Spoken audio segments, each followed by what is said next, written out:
Check 1, 2. 2.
And for those who like to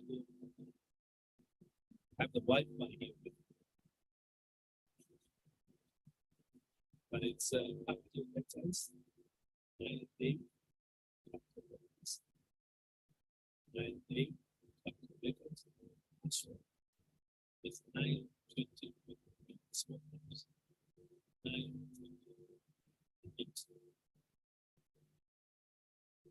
Wi-Fi is 16 is 9 ups, 9 ups, and then the password is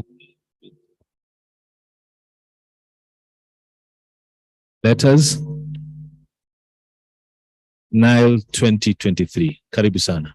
I hope you can log in and be able to use it. Thank you.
1 2 check 1 2 1 2 testing 1 2 check 1 2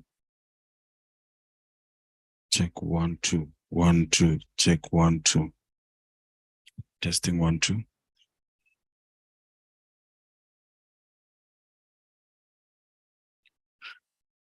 check 1 2 check 1 2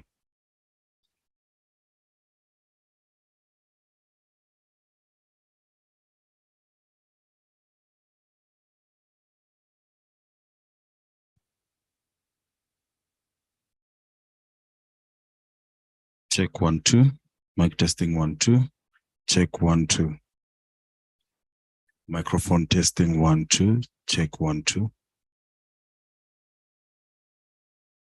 check 1 2 mic testing 1 2 check 1 2 1 2 check 1 2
1 2.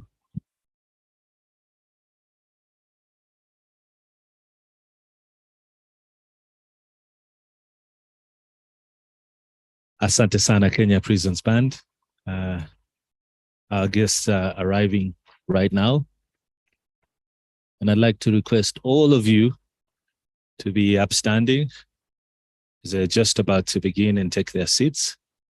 Tafadhali, kama tunaweza kusimama, all of us to be upstanding.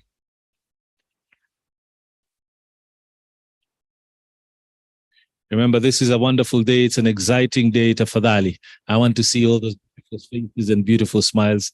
Karibu sana. Makofi, makofi, tafadhali. Ile tulianza nayo. Remember when I told you, let's warm our hands, let's rub our hands, let's rub our hands. 1. Okay, let's go to 2. Let's go to 3. And let's go to 4. And because there are 5 up there, let's go to 5. Asante sana. Karibuni sana mabibi na mabwana. Before we begin, I'd like to request the Kenya Prison Band to lead us in the national anthem first for the Republic of Kenya, and then the East Africa community, and then later on, the African Union national anthem.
Please remain standing for the Africa Union Anthem.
Asante sana. May we all be seated. Thank you so much. Thank you so much for making time to be here with us. My name is Nimrod Tabu. I'm going to be the master of ceremony for today, and I'd like to thank you all. Tafadhali, let's give them, our visitors today, the dignitaries, another round of applause. Thank you. I'll introduce them to you shortly as we wait for the other dignitaries also to take their place. I'm just reminding you of a bit of a housekeeping. I don't want to repeat it again. And then we'll have a brief moment for entertainment, and then we'll continue with our program. And without further ado, I'd like to invite some beautiful ladies from the Alliance Girls to start us off with a beautiful poem.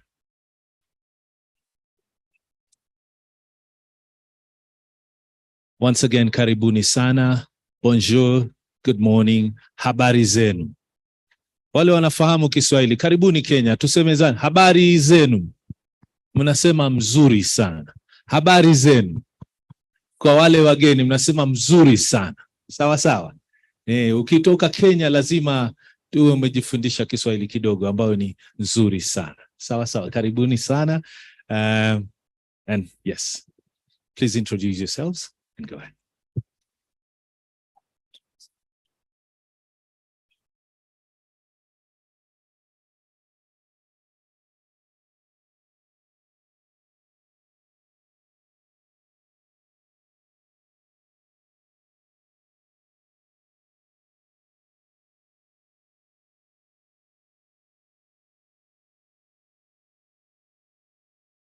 Our guest of honor, invited guests, ladies and gentlemen, my name is Lasian Lily Amunga, and I am Joy Gakim Waranya from the Alliance Girls High School, ready to present a poem entitled In One Voice for the Nile Basin. Enjoy. Here we are as we gather again to think and speak, to listen and hear as one. The subject still the same. Our hope not in vain, the great Nile, the river of which we speak. Here we go again in the basin. The great Kenya, The lovely Uganda. the mighty Tanzania, The graceful Rwanda. the famous Congo, Brilliant Burundi. the one and only South Sudan, The large Sudan. the real Nile host, the popular land of the pharaohs, Egypt, little sweet Eritrea observing, all come together again to speak as one. The Nile Basin is haggard. Our river is dying in gloom. The Nile is reaching out to be heard. Our basin is crying for the people's God. None from yonder can see the doom. That faces the Nile Basin. Once our pride. Unity is strength, many will say. Survival is nigh. Is ours. Not. We'll stop the dream we savor, To protect the Nile Basin. for it is ours to save. There is great joy and success in pulling together as a region that's one. Different languages, One objective in one voice. varied practices. United focus. Let the world see our revival. Let all be awed as we work with one force. All as one for the Nile Basin. Le Nil magnifique, cette rivière, c'est notre vie. Le malheur et le bonheur, nous les partageons tous. Personne de l'étranger ne viendra sauver le Nil. C'est à nous de joindre nos efforts. C'est à nous de coopérer pour protéger le bassin du Nil. The great Nile is a life giver. No boundaries should limit our goal. With the knowledge and wealth in bounty, The zeal and desire to restore our basin let one in all harness our resources. that will breathe life into our basin again.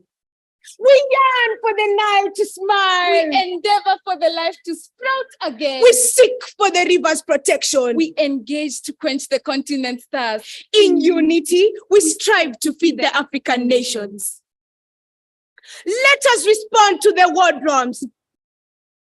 Let us hold each other's hands. Let us share ideas for Africa. Let us speak in one voice. Let us adorn the basin as our choice. Let us focus on profound togetherness. For the Nile is ours. The basin is us. Let's harness the Nile with care. Tap from it in a way that's fair. Appreciate the climatic changes there are. And protect the Nile from despair. All in the basin must lay bare. Any strategies to keep the Nile clear. For the Nile is our life. It is to us very dear. Thank you. A wonderful round of applause for the Alliance Girls High School. Thank you so much. Thank you so much for that rally call. And now, ladies and gentlemen, for the prayers. And I'd like to invite Mr. Modathir and Bishop Obiero to lead us in this session.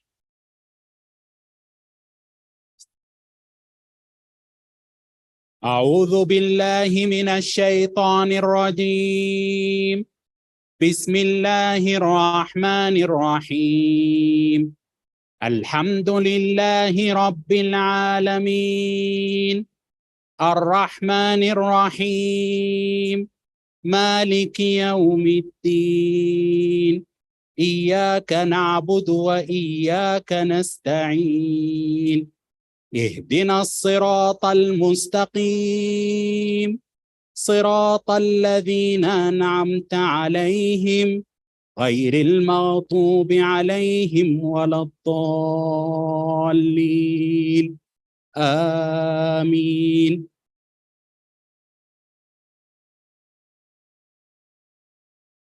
Let us bow down for a word of prayer. Our Heavenly Father, in the name of our Lord Jesus Christ, I want to thank you for this day. You have granted us the gift of life by your grace and your mercies. The Almighty God, we begin this 17th Regional Nile Day celebration. I commit the whole program and activities therein into your holy hands. Lord Jehovah God, it is my humble prayer that you begin and end with us in peace in this great celebration of the gift of River Nile, a natural resource you have given us in Africa to draw our livelihood. Lord, we are gathered here to tell you thank you. and acknowledge the good cooperation, unity, and understanding that has existed among the 10 African nations sharing the natural resource, the River Nile, since 1999. Lord, I pray for wisdom, for your wisdom, knowledge, and understanding as the Nile Basin Initiative is projecting in deepening cooperation for the sustainable development in changing climate. Lord, our Creator, we thank you for providing us with the River Nile. Lord, make us diligent to preserve what you have given us. Help us not to destroy the beauty and the function of what you have entrusted to us. Continue granting the leaders of Nile Basin to remain in harmony, unity, vigilant in protecting our environment and natural resources. Lord, the earth and all things in it belongs to you. We are only steward of those things, including the management and leadership of Nile Basin Initiative. Almighty God, let there be calm in Africa, particularly the 10 nations forming Nile Basin Initiative. Lord, heal our hearts and forgive our sins of omission and commission. Father, heal our land, bring to us rain, and open financial doors so that we can thrive in our economies. Lord, I want to thank you for the peace, unity, cooperation, and good understanding that has existed among our 10 presidents whose countries are sharing the natural resource, the River Nile, which has made this celebration possible today. Lord, let this unity, peace, cooperation, and good understanding continue among these 10 heads of states enjoying the gift of River Nile.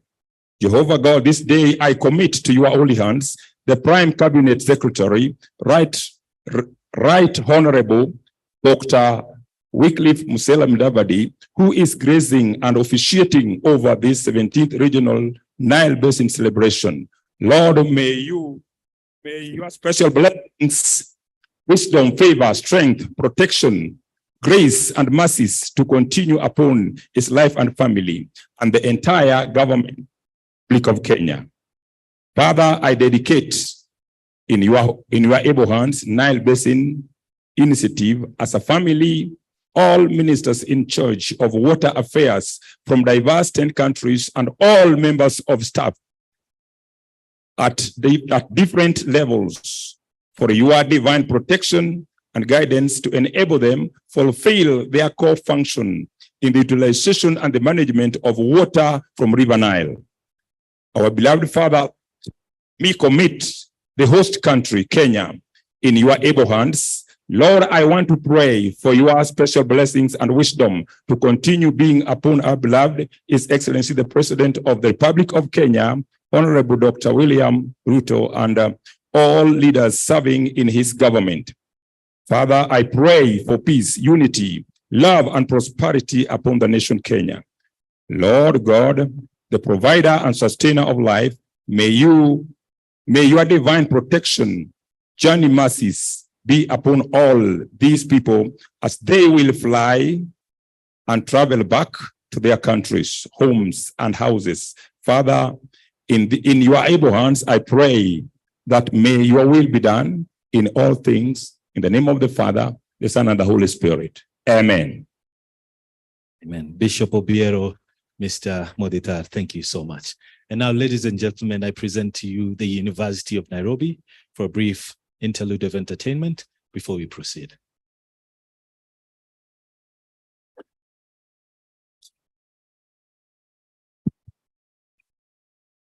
Our Prime Cabinet Secretary, the Cabinet Secretary, Principal Secretary, all protocols observed. Ladies and gentlemen, good morning. We are students from the University of Nairobi Traveling Theatre with a poetry performance with the title, What is the Color of Your Water? I hope you enjoy.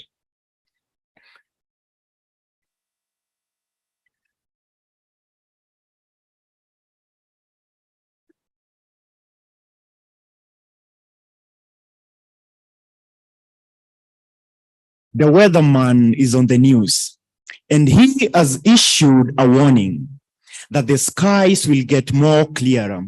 And truly, the sun has got angrier. It has got hotter. It has moved closer. It has got hotter in our hearts. With sweat streaks running down our cheeks, we run to the rivers to cool off. But all we can find are familiar features, but in different colors. The waters have gone shades darker. They've grown darker. They've grown petulant. They've killed the fish. The birds can no longer trust the waters. And so I ask, what is the color of your water? What is the color of your water? The color of my water is white, or maybe it's clear. See, I've never wondered much about the seas or the water from the seas. Pretty little bottle sits in my hand and I can see the bottom, so I won't fuss much about your microscopic mayhems, and I must be safe. What is the color of your water? The color of my water is brown. I can't see the bottom, so I convince myself that dust is not bacteria, that I'm made of earth and it's art, so I must be safe. I hear about SDGs and goal 6, but the color of my water is still brown. What is the color of your water? You ask me, what is the color of my water? How bold of you to assume that I have access to clean water. When will you stop talking about climate change like it's a myth? The air is no longer fresh. Our nostrils and lungs have choked from the fumes of those industrial chimneys. Our skins are no longer darker. We've got shades of white and blue. Clearly, we are losing our ozone layer, and the harsh sun rays are destroying our skins, that the temperatures have risen. 90% of our water animals are at the verge of extinction. The other day, my family sold a cow at 500 shillings each.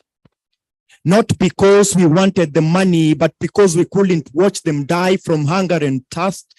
The drought has turned us into savages, hunting and gathering for clean water. We've cursed the skies, we pronounced anathemas to the gods. The weatherman is on the news again. This time he has good news. The rains are coming. We celebrate. And truly, the clouds have gone darker.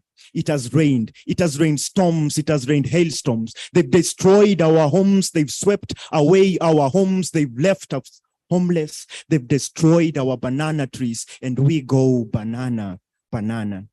And we ask, when did the rain start beating us? So before we cries loud enough to awaken our ancestors, Wangari Maathai, we need to fix this situation. It is a problem of our own creation. We've become traitors to our own nation. So don't cut a tree if you don't plan to plant. We've destroyed the bee and the honey. We've destroyed the bee and the flowers, and we expect honey. We've dumped sewer waste into the rivers and streams, and we expect clean water.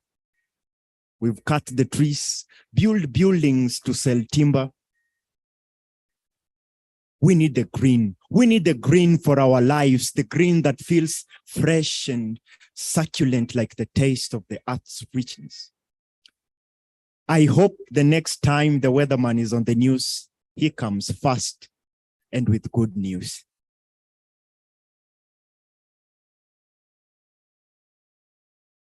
Thank you. Thank you. Thank you to the Nairobi University. Asante sana.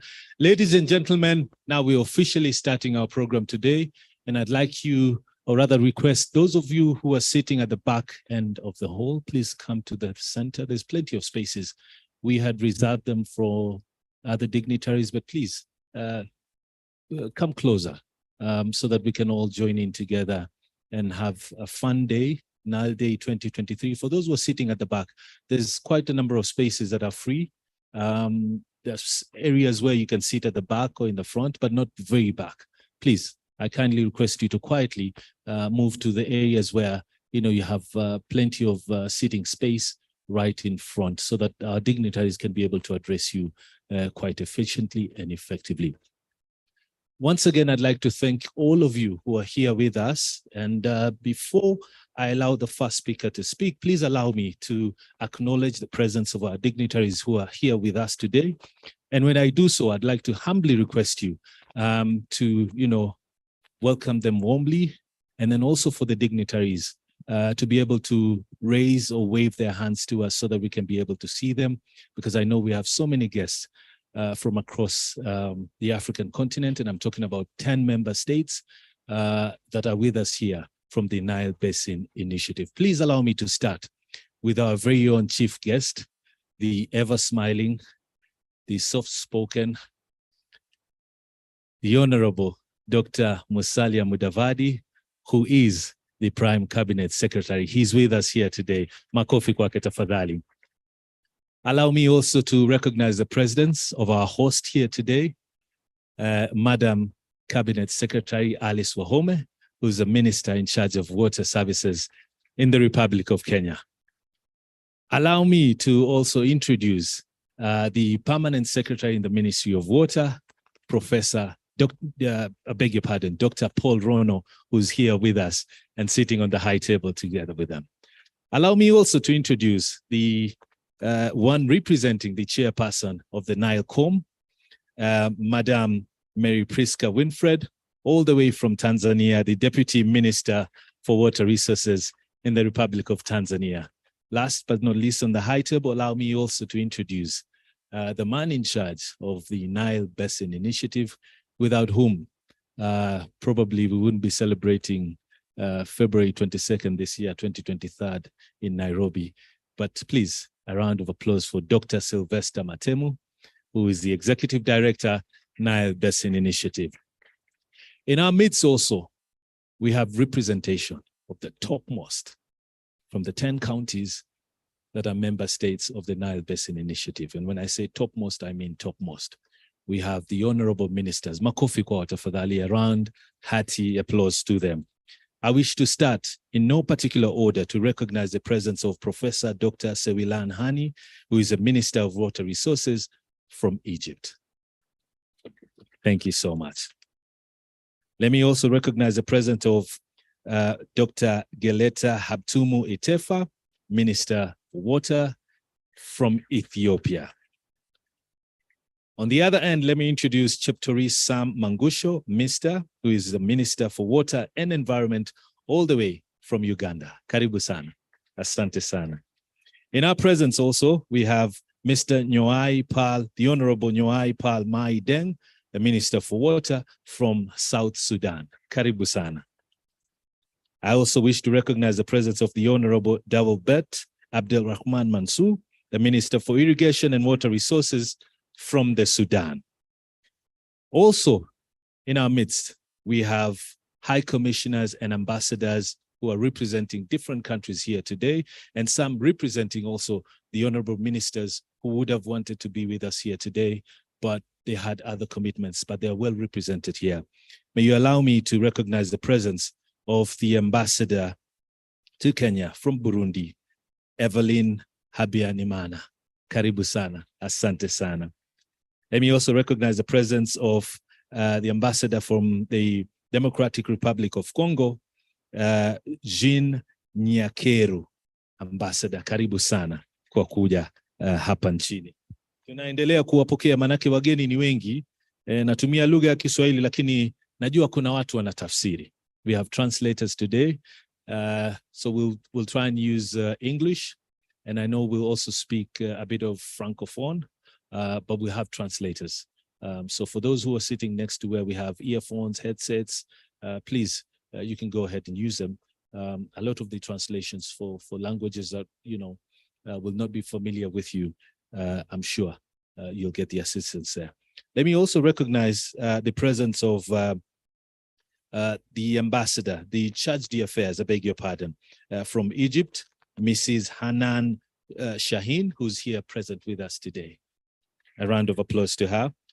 Let me also recognize the presence of the High Commissioner for Rwanda His Excellency Dr. Richard Masozera, present here with us representing Rwanda. Allow me to also recognize the presence of the Ambassador, Embassy of the Republic of South Sudan, His Excellency Mr. Chol Mawut Ngwek Ajongo. Welcome. Welcome to this event. Allow me to also recognize the presence of the High Commissioner of the United Republic of Tanzania, His Excellency Dr. John Stephen Sibachawene. Karibu sana. Welcome and feel at home.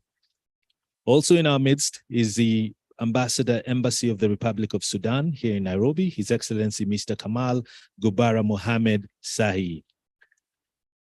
Allow me also to finally introduce also the High Commissioner of the Republic of Uganda and Charge d'Affaires, Mr. Evans Ariabaha. Karibuni sana. Briefly also, let me recognize the presence of members of delegations that were invited here from the EU, GIZ, former executive directors of the Nile Basin Initiative. We have chairpersons of different water organizations in the country, the CEOs, politicians, and many others. Even the principal secretaries who are here with us. I'd like to recognize you and thank you so much for making time to being with us. May I encourage you, especially for those who are going to be speakers today, that we shouldn't use the microphones placed on the table. Those are specifically to enable us use the communications for the earphones or the headsets. But for the speakers who will be speaking and making keynote addresses today, I'd like to encourage you to use the podium that is on my left, which is where the high table is. And there are two podiums. For the ladies and gentlemen who are seated on my right, I'll encourage you to use the podium that is immediate to your left. And for the gentlemen who will be speaking, and ladies from the other end of this room, I'll encourage you to use the podium that is on the other side next to the Executive Director, Engineer Sylvester Matemu. Without further ado, and I wish to also recognize the presence of the Ambassador for Eritrea, Karibu sana. From Ethiopia, I beg your pardon. Thank you so much. Asante sana, karibu sana. Karibu jisikie huru, najua hapa ni nyumbani. Asante sana, niwie radhi. Ladies and gentlemen, let's go straight away to our program. And to start us off is none other than the chairperson of the Nile Basin Discourse. I'd like to invite Madam Vadian, who is representing Rwanda. Makofi as she comes to the podium to address us. The chairperson of the Nile Basin Cause, to start us off with our program here today. Thank you.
On behalf of the Nile Basin Discourse Network and on my own behalf, I congratulate you all upon celebrating this memorable day when the Nile Basin Initiative was established.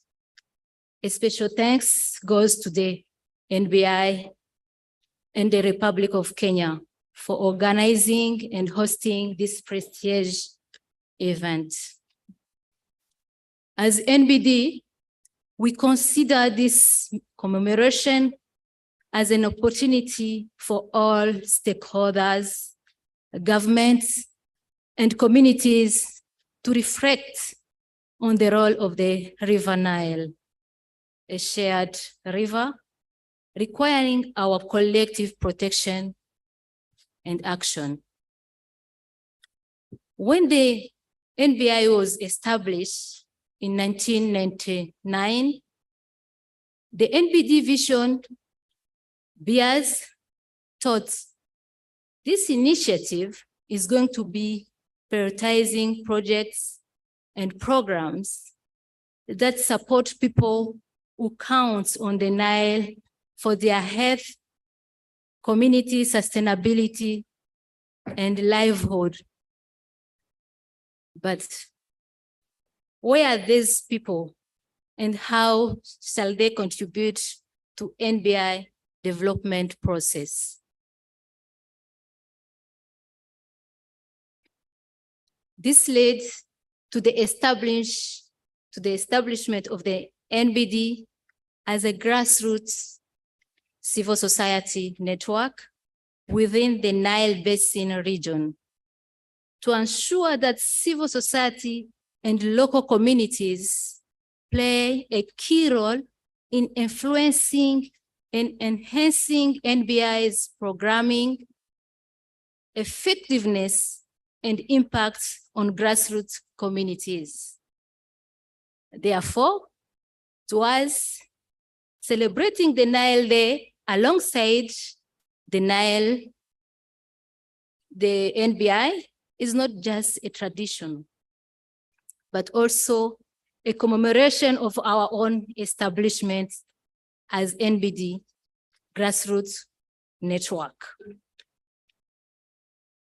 Distinguished guests, the theme for this year, Deepening Nile Cooperation, Sustainable Development in Changing Climates, is fundamental to all stakeholders, and it comes at a time when the Nile Basin region, just like the rest of the world, is facing the highest rate of climate change disasters in history, and this must be a cause of concern to all of us here.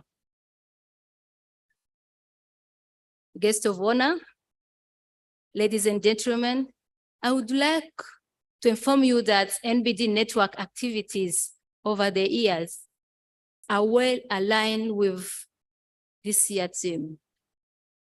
NBD has been and continue to deliberate at communicating and deepening the message of Nile cooperation to all membership through organizing National Nile Day celebrations, which popularize the Nile Day messages within grassroots communities across the 10 countries, and through its dialogue platform and transboundary community meeting that focus on NBI projects and programs. Capacity building on climate change and resilience under climate and sustainable living, green jobs, to stakeholders, member organizations, women, and youth within the basin.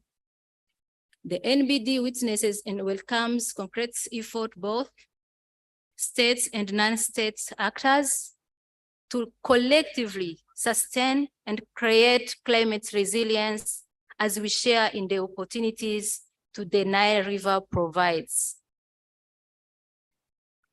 Distinguished guests, since its establishment, the NBD network has supported inclusive and participatory stakeholder engagement processes in multiple development investments in Nile cooperation. It is currently partnering with the 3 centers, Nile NBI SEC, NELSAP CU, INTRO, and Lake Victoria Basin Commission to implement the SIWA World Bank funded Nile Cooperation for Climate Resilience Project, the NCCR.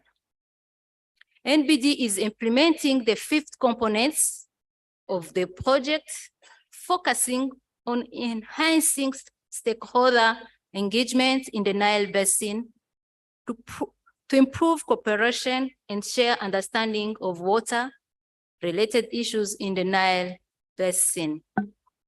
Excellencies, distinguished guests, allow me to reiterate that the NBD network is committed to continue its grant partnership with the NBI centers and the government of the Nile Basin to foster Nile cooperation and support initiatives that lead to sustainable development and collective sharing of the resources of the Nile.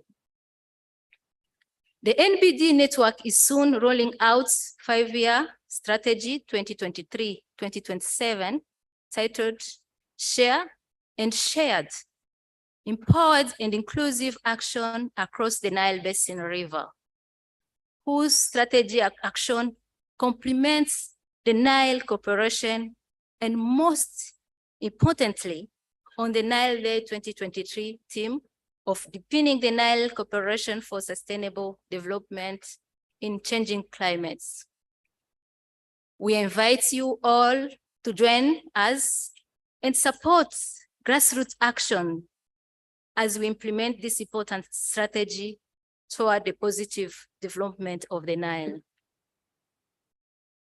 Distinguished guests, as we celebrate this historic day reflecting on deepening the Nile cooperation and development in changing climates, as a civil society, we assure you that our focus is in fostering and advocating for two emerging issues that deeply touch the grassroots communities, that government continuous make efforts in providing peaceful environments to further transboundary development to reach communities, and that development partners in the agenda, first, they avail the much needed funding for grassroots networks for an inclusive action on climate change and sustained development.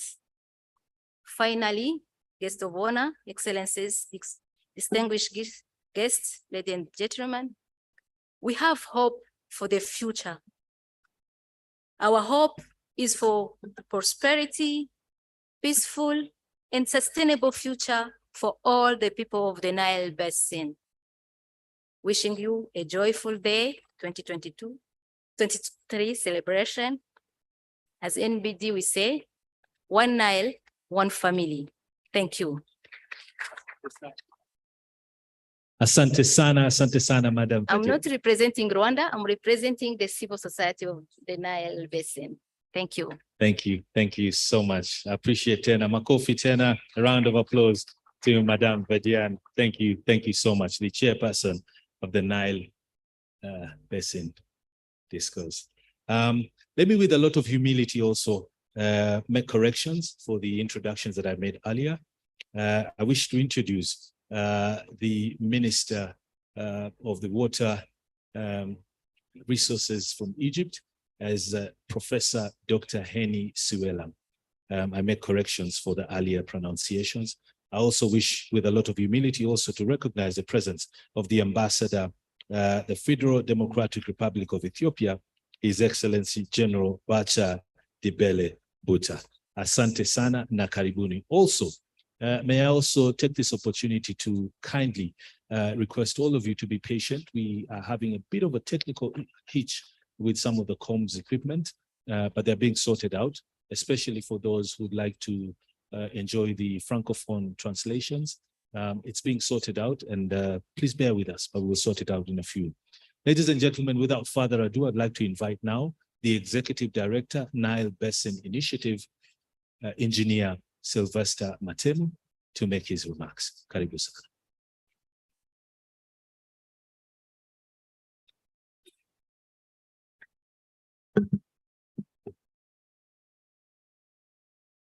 Your Excellency, Dr. Musalia Mudavadi, the Prime Cabinet Secretary, Republic of Kenya, Honorable Alice Wahome, Cabinet Secretary, Minister of Water, Sanitation and Irrigation, and the host Nile member, Honorable Engineer Mary Priska Mahundi, Deputy Minister of Water, United Republic of Tanzania, representing the chair of the Council of Ministers. Dr. Paul Rono, Principal Secretary, Minister of Water, Sanitation and Irrigation, Republic of Kenya. Cabinet secretaries from the government of the Republic of Kenya present. Principal secretaries of the government of Republic of Kenya present. Senators, members of diplomatic corps, development partners, and your representatives. Senior government officials, and here I mean the Technical Advisory Committee members from Nile Basin member states present. I recognize religious leaders present here.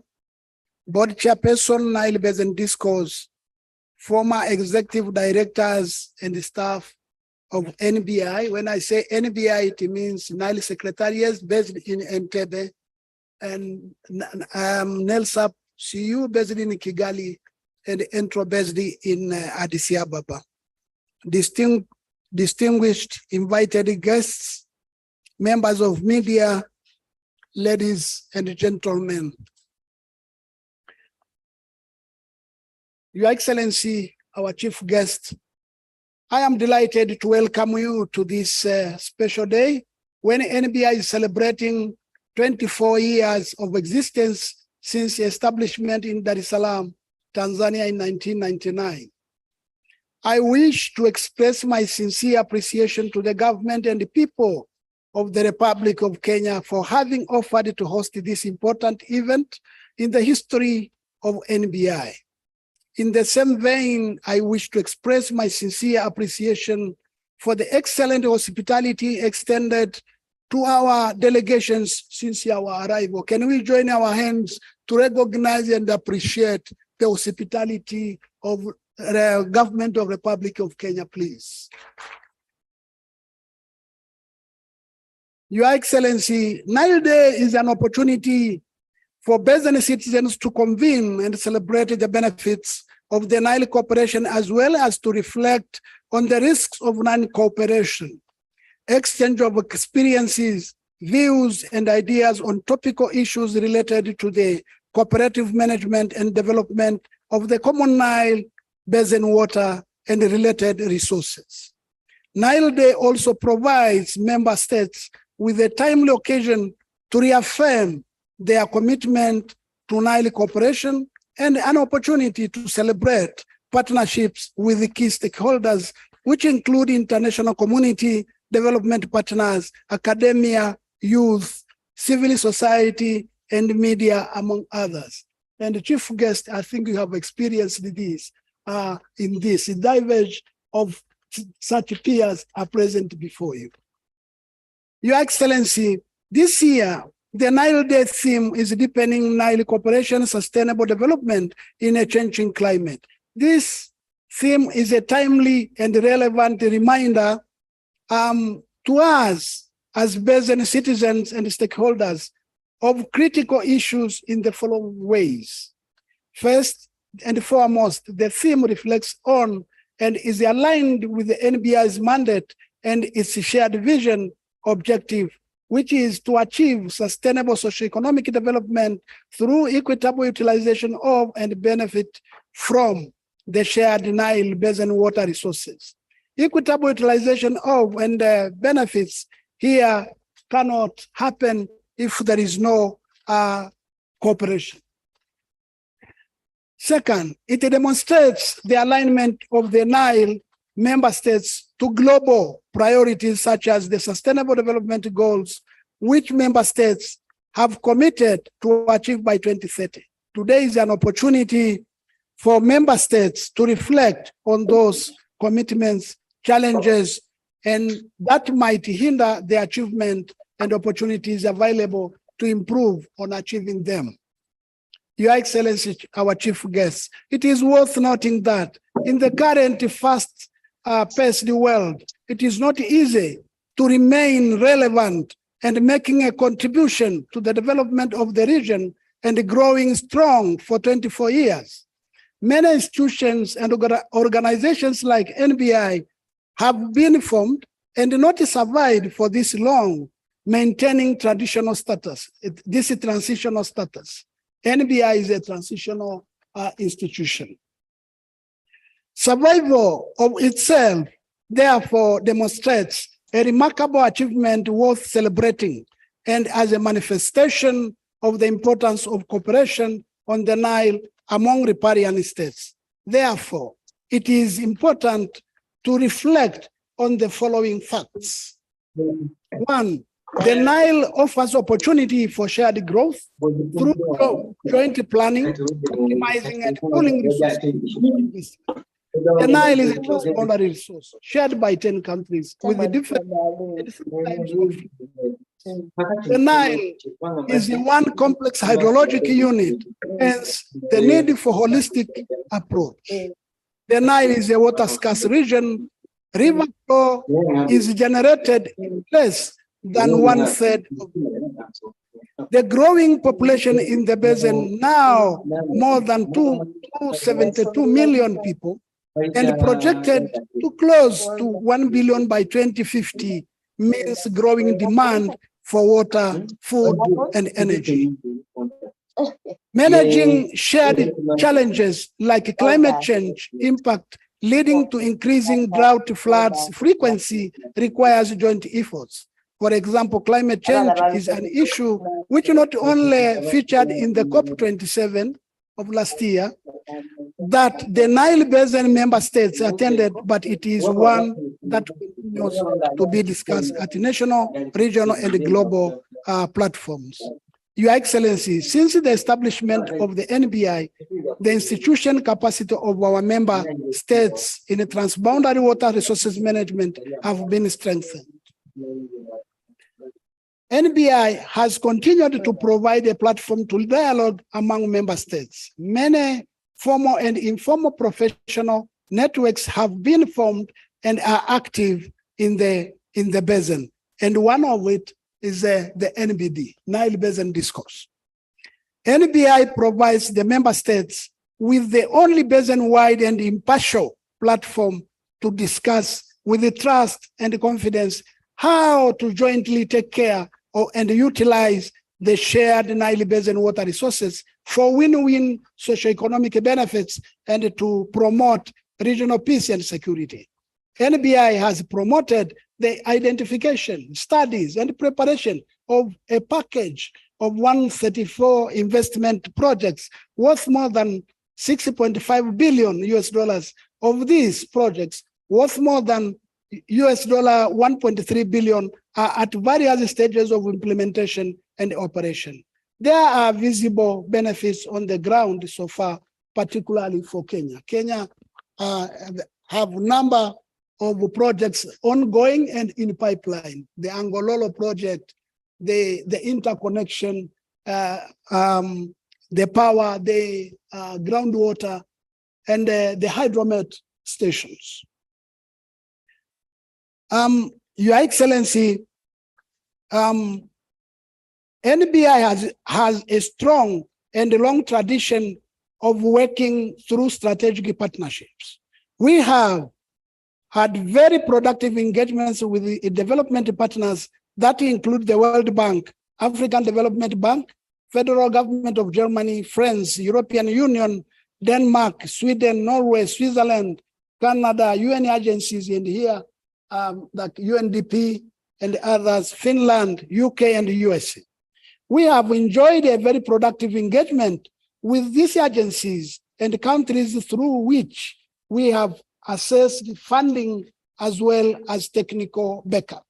We have also formed strategic partnerships with other regional and international institutions that would result in gainful collaboration. These include East African Community through Lake Victoria Basin Commission, IGAD, Global Water Partnership Eastern Africa, NBD, AUDA NEPAD, AMCAO, and AMBO, and International Water Management Institutes. We are working together to make sure that the issues of water resources management are really worked and bear results for the benefit of our people. Your Excellency, the 24 years journey has not all been without challenges. We have experienced challenges that limited our pace of progress in delivering the benefits. Many countries desperately need clearer legal frameworks for efficient and equitable allocation, effective use of water, and to ensure sustainable management of the water resources base for future generations. A legal-based cooperation is a cornerstone for effective and sustainable management of transboundary waters between and among riparian states lying in a common watercourse like Nile. Since its establishment as transitional institution, the finishing line of NBI is to establish a Nile River Basin Commission. Your Excellency, as I conclude, Your Excellency, in conclusion, I wish to express my sincere gratitude to the NBI member states for the continued commitment to the cooperation and NBI. I also wish to express my sincere appreciation to the NBI development partners for the unwavering support, especially towards financial as well as technical support. In the same vein, I take this opportunity to applaud the former executive directors, some of whom are present here with us, for the visionary dedication and outstanding leadership to the NBI since it was established. And for this matter, our chief guest, I request you to award them, to recognize their outstanding leadership and performance. Allow me to, and I will request at this juncture, we will award them down there, Your Excellency, to award them, to recognize their good work. Without them, really, I could not stand here speaking. Yeah, so I appreciate what they did, the foundation, strong foundation they laid. And these executive directors are nominated by countries. So, and we go by alphabetical order from 1999 to date. The first executive director is Meraji Msuya, who led the secretariat from 1999 to 2004. Is from United Republic of Tanzania. Can you raise up, Msuya? Can we join our hands together? And as I mention you, come down please quickly, because I requested the chief guest will award you. You deserve an award. The second is Patrick Kahangire from 2004 to 2006 from Uganda. Kahangire is not here with us because of the reasons beyond his control. But the Technical Advisory Committee member from Uganda will receive the award on his behalf. The third executive director from 2006 to 2008 is from Burundi and is none than Audas Ndayizeye. Audas, please. The first one is late Harriet Ndombe, who led the secretariat from 2008 to 2010 from DRC. And may I request all of us to observe a moment of silence to pray for her soul to rest in peace.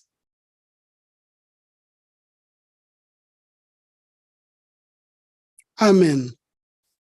And I will request the TAC member from DRC to come down really to receive on behalf of Ndombe, late Ndombe. The fifth is Dr. Wael Kair, who led the secretariat from 2010 to 2012, is from Egypt. And I request also a representative from Egypt to come down really to receive on behalf of Dr. Wael. The sixth executive director is Engineer Tefera Beene, from 2012 to 2014, is from Ethiopia. Dr. Beene, please, can we join our hands for him? The seventh executive director is Dr. John Nyaoro, from 2014 to 2016, is from Republic of Kenya. And the 8th is Engineer Innocent in Tabana from 2016 to 2018 is from Rwanda.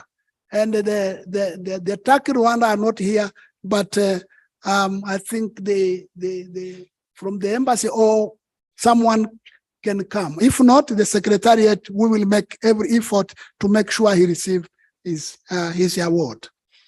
And the 9th is Professor Saifdin Hamad, 2018 to 20 from Sudan.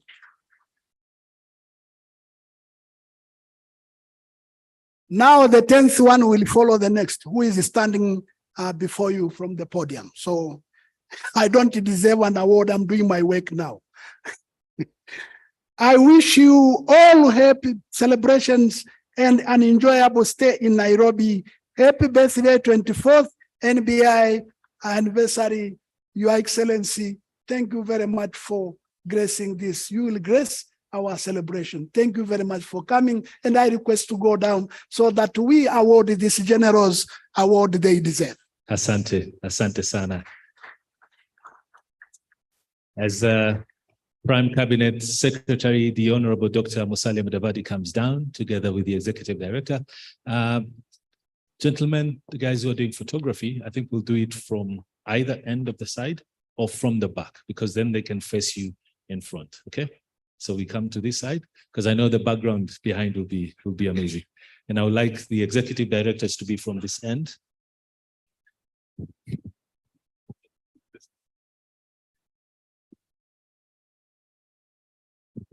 Yeah. And once you receive your award, you'll turn together with our chief guests and look at the photographers and then get you. All right. Yeah, now we start with the first Executive Director, Mr. Miraji Msuya. Now can you bring his award? And you open like that, so that the guest of honor should, Your Excellency.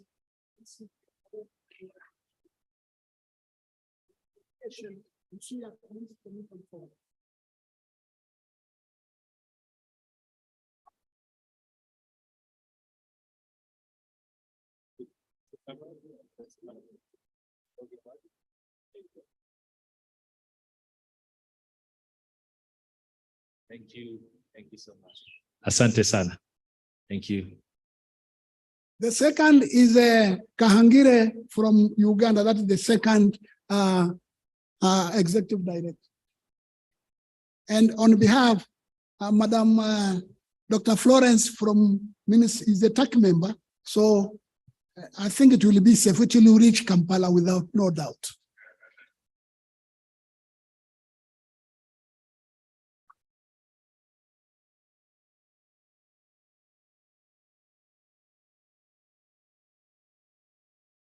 Asante.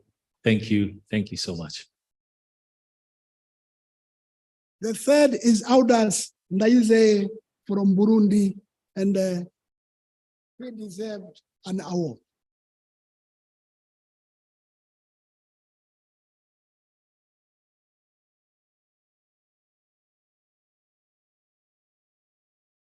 A round of applause again, Asante sana. Thank you so much, former ED. Yeah, the other is a late Harriet Ndombe.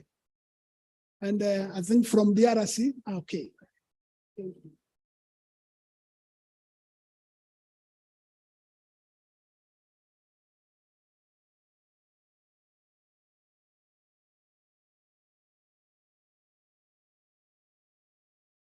Asante sana. Thank you so much.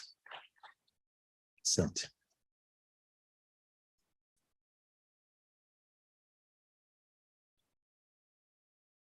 Another is Dr. Weil from Egypt.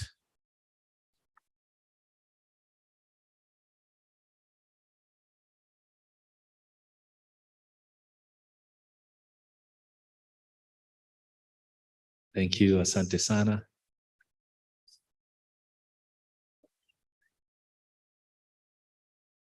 Another is Engineer Tefera Beyene from Ethiopia.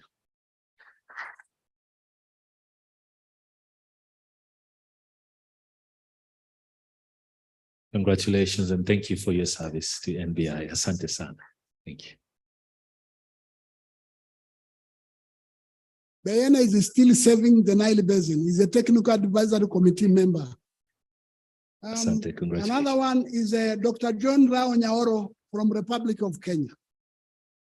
Makofi, round of applause. Thank you for your service and your dedication. Bwana Idi, asante sana. I think last but not least. Another is Engineer Innocent Ntabana from Rwanda. There's a representative right behind.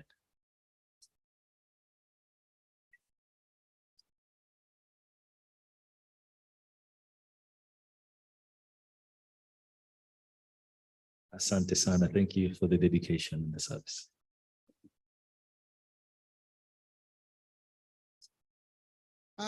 Last but not least is the Professor Saifuddin Hamad, my predecessor from Sudan. Asante sana, Makofi. Thank you sana, Bwana Idi, for your dedication, for your service to the Nile Basin Initiative. Makofi tena for the ladies and gentlemen who are here with us today. And thank you. May God bless you. For a brief photo op. Yes.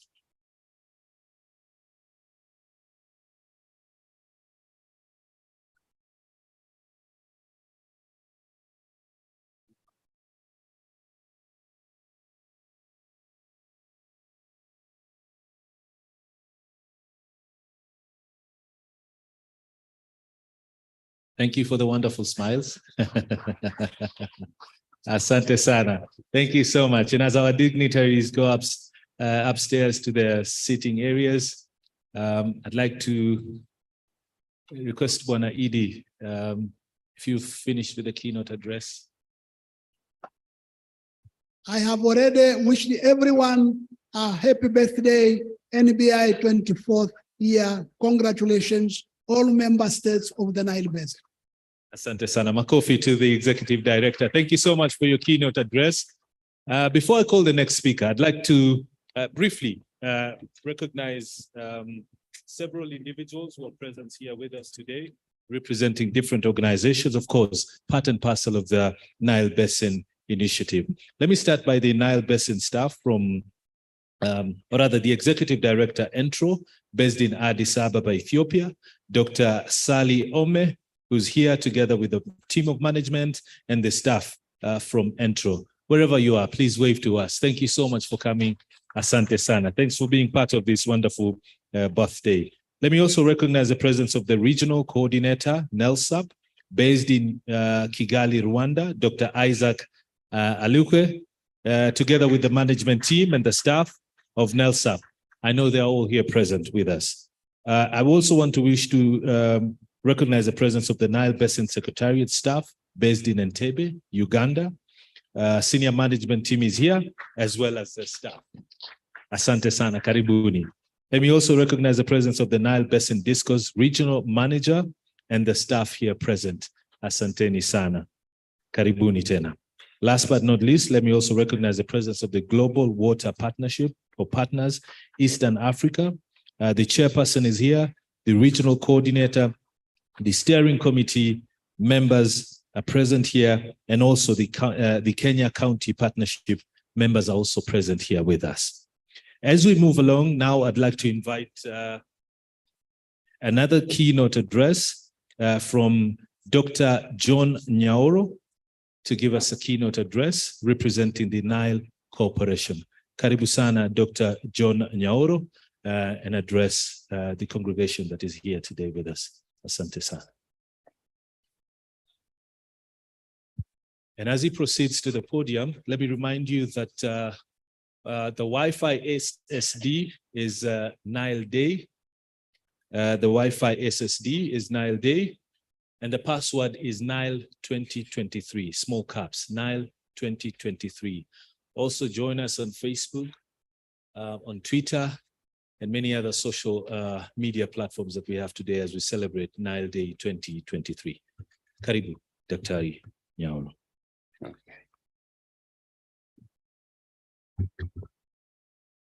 the Honorable Prime Cabinet Secretary, Dr. Wycliffe Musalia Mudavadi, the Honorable Minister for Water, Sanitation and Irrigation, Honorable Alice Waome. I want to take this opportunity to thank you for hosting the 17th Nile Day celebration in this wonderful city of Kenya. The Nile Council of Ministers, the World Bank representatives, Engineer Sylvester Matemu, Executive Director of NBI, the former NBI Executive Directors, members of the Technical Advisory Committee, and county representative, distinguished heads of NBI regional centers and the Nile Basin Discourse, members of the Fourth Estates, all distinguished guests, all protocol observed. On behalf of the Republic of Kenya and the Nile Basin Initiative, it is a great honor to deliver this keynote address to you today in Nairobi, Kenya, as the Nile countries and the development partners gather for the 17th Nile Day celebrations and related meetings. Since 1999, when the water ministers of the Nile countries came together to advance cooperative management and development of the common Nile water resources, they agreed and established the Nile Basin Initiative with a shared vision objective, which is to achieve sustainable socio-economic development through equitable utilization of and the benefit from the shared Nile water resources. Equitable utilization of and benefits from the Nile Basin water resources are best achieved through cooperation. The Nile Basin Initiative was established to carry out this vision while advancing projects that benefit the people, and particularly the poor and the disadvantaged in the Nile Basin.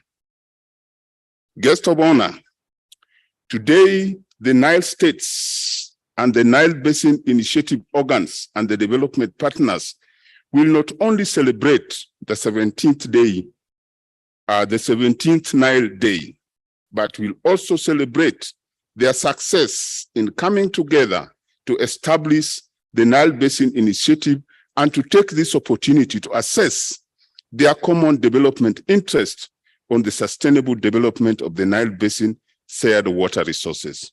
In this respect, the specific objective of the Nile Day 2023 are: 1, to raise awareness and visibility of the Nile Basin Initiative, its achievement and benefits of the Nile Corporation. 2, to enable member states and friends of the Nile Basin to recognize and celebrate the rich and varied cultures which exist within the Nile Basin. 3, to attract the support and collaboration of regional and international strategic partners on transformative initiatives that will facilitate peace and prosperity. Guest of honor, these objectives are in line with the Nile Day 2023 theme of deepening the cooperation, sustainable development in achieving climate. The theme is therefore a timely and a relevant reminder to the basin's citizens and stakeholders of the following critical issues. 1, it reflects on and is aligned with the NBI mandate and its shared vision objective. 2, the Nile Day 2023 theme demonstrates the alignment of the Nile Basin member states to global priorities such as sustainable development goals, which the member states have committed to achieve by 2030. Nile Day 2023 is therefore an opportunity for the member state to reflect on these commitments, challenges that might hinder their achievement, and opportunities available to improve on achieving them. 3, climate change is an issue which not only featured at the 2022 Climate Change Conference, that is COP27, that Nile member states attended, but it is one that continues to be discussed on the national, regional, and global platforms. Nile Nile member states continue to face adverse effects of climate change, which requires Nile cooperation to improve resilience of water and related ecosystems. Guest of honor, the changing climate brings on board two main things. One, too much rains resulting into destructive floods. Two, prolonged drought with far-reaching effects resulting into famine due to failed rains and therefore lack of adequate water resources. This is what is now being witnessed in most parts of the Nile countries, especially Ethiopia, Kenya, and the Sudan, just to mention a few countries. To overcome this scenario, the Nile Basin state must therefore deepen their cooperation to enable the development of water infrastructures that will be able to harvest and regulate the flood flows for use during the drought. This will enable the countries to be resilient and to adapt to negative impacts of climate change. Deepening cooperations in the changing climate is key, as the benefits of cooperations are huge. Deepening cooperations will enhance peaceful coexistence among the Nile Basin states, which is a prerequisite in the sustainable development of the Nile Basin shared water resources.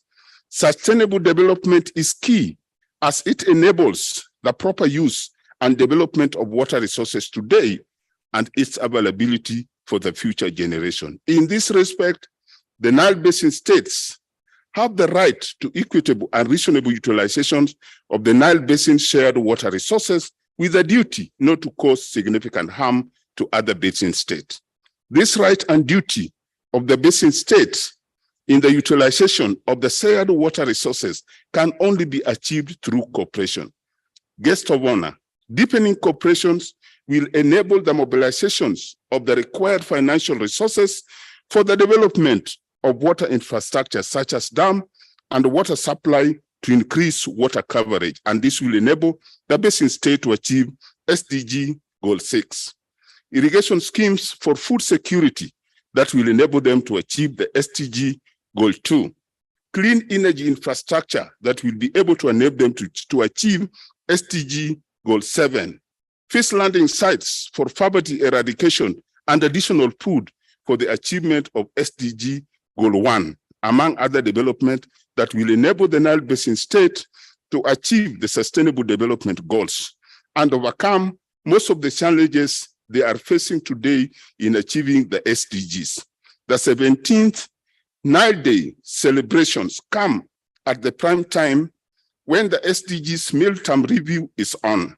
The preliminary results of the SDG Mealtime Review are already showing that the Nile Basin states are not doing well and will not be able to achieve the goals by 2030 if they cannot deepen the cooperations and set their priorities right. These revelations requires the Nile Basin states to deepen the cooperation, work together with the regional and international development partners to mobilize the required resources, have in place the enabling water resources policy, strategic plans, and regulatory mechanism, both at the national and the regional levels, for the achievement of the sustainable goals. The key challenges facing the Nile Basin states that make them not to achieve the SDGs are as follows. One, disparity in understanding the SDGs between the national policymakers and the local, mainly the users. Therefore, there is need for a deliberate effort by the policymakers to sensitize the locals on the SDGs and the role they are required to play in order to achieve the SDGs. Lack of uniform data and high expectation of the stakeholders and lack of funds to implement identify projects for the achievement of the DCI, especially the projects that has already been prepared by the NBI. To overcome these challenges, the Nile countries should give priorities to such projects in their national budgets and mobilize additional funds from the development partners. Since the NBI is not a permanent river institution, it lacks powers to fully regulate and develop the Nile Basin shared water resources. Therefore, there is urgent need for the establishment of a permanent Nile River Basin Commission. The permanent Nile River Commission that is provided for under Article 15 of the negotiated Nile River Basin Cooperative Framework, CFA, shall be established when the CFA is fully ratified and entered into force. In this respect, all the Nile Basin states who have not ratified the CFA are called upon to fully ratify the CFA so that the provided Nile River Basin Commission is established with full mandate to regulate the use, development of the Nile shared water resources and to mobilize the resources for the implementation of the prepared plans. As the Nile Basin Initiative is now implementing the 10th year strategy that the Nile state should take advantage of and support and be a part of its implementation for immediate benefits by implementing the already development plans by NBI that today requires USD 6.5 billion for their implementations. The development plans prepared by the NBI are inbuilt resilient to the effect of climate change, in that they will not be affected by the climate. Finally, such projects which have been mentioned is the Angololo Water Resources Development shared between Kenya and Uganda, and when fully implemented, will give additional 85,000 people clean water and also water for irrigation and hydropower. And another one is the Akanyaru Multipurpose Water Resources Development Project for the development of the 333 million cubic meters that will supply water to over 600,000 people, to the people of Burundi and Uganda. Finally, deepening cooperations will enable the Nile counties to achieve sustainable development of the Nile River Basin, shared water resources, adapt to the changing climate change, and have a peaceful coexistence. Thank you very much, and I wish you a fruitful deliberation. Desana, thank you so much. Dr. Nyaoro, thank you so much. Ladies and gentlemen, distinguished guests, I'd like to now humbly request you to turn your eyes to the screens in front of us. We'd like to play a recording of a keynote address by Madam Catherine Dovey. She's a practice manager, Africa East Water, World Bank. 3 million cubic meters that will supply water to over 600,000 people, to the people of Burundi and Uganda. Finally, deepening cooperations will enable the Nile counties to achieve sustainable development of the Nile River Basin, shared water resources, adapt to the changing climate change, and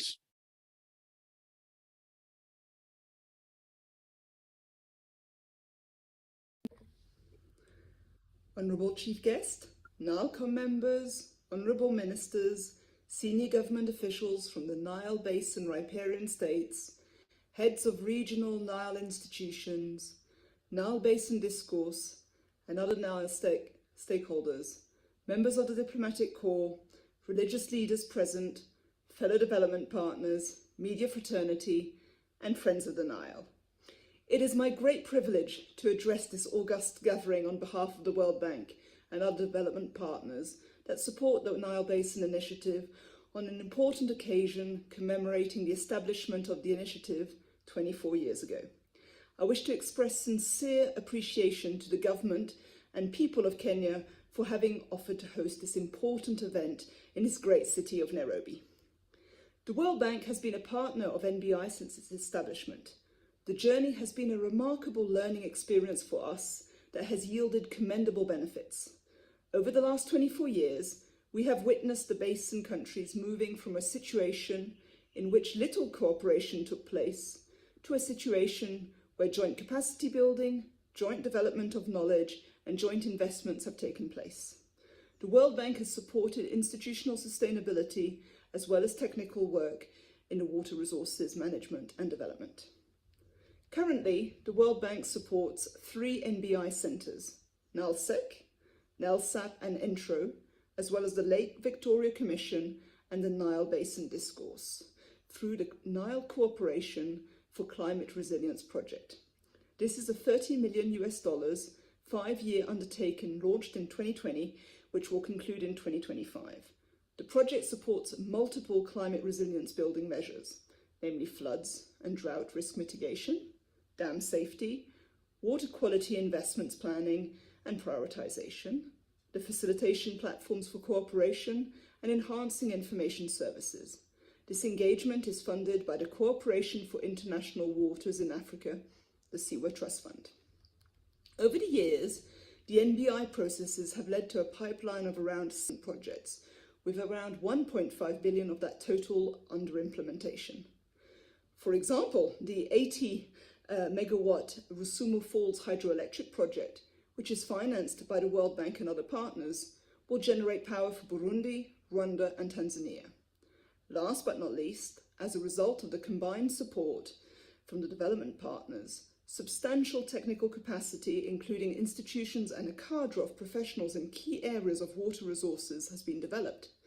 This nurtures important social capital amongst Nile water professionals, which helps further a more nuanced hydrodiplomacy.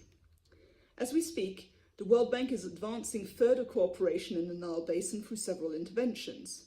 We have a regional climate resilience program for Eastern and Southern Africa that is currently under preparation, which will help benefit the NBI and South Sudan directly through financing investments in large, transformational and sustainable infrastructure investments, disaster risk management and early warning systems, and providing enhanced access to information and adaptive social protection programs.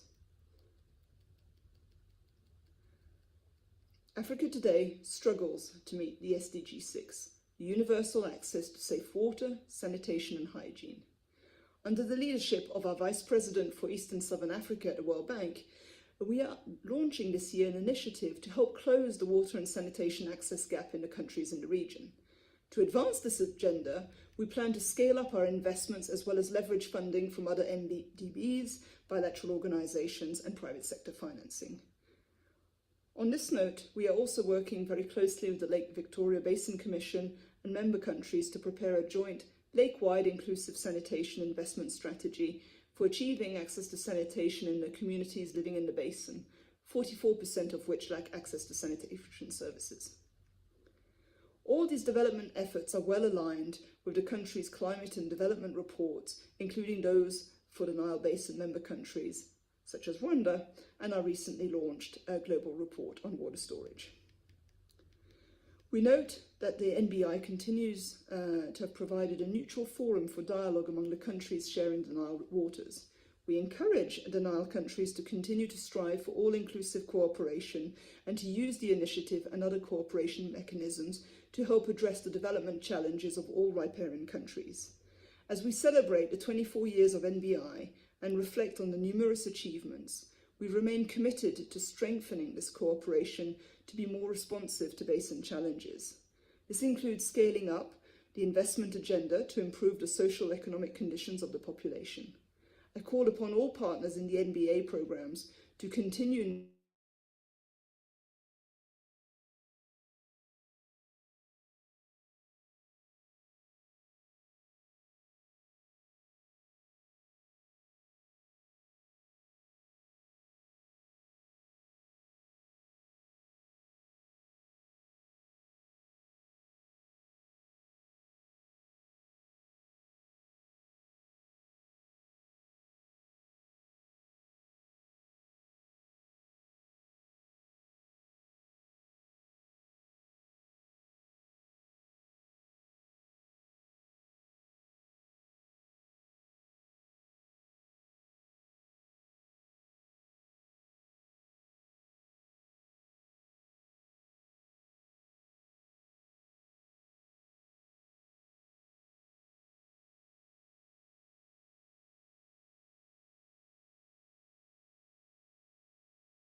at a time when the effect of prolonged drought have had adverse impact on our water sources and our livelihoods in general.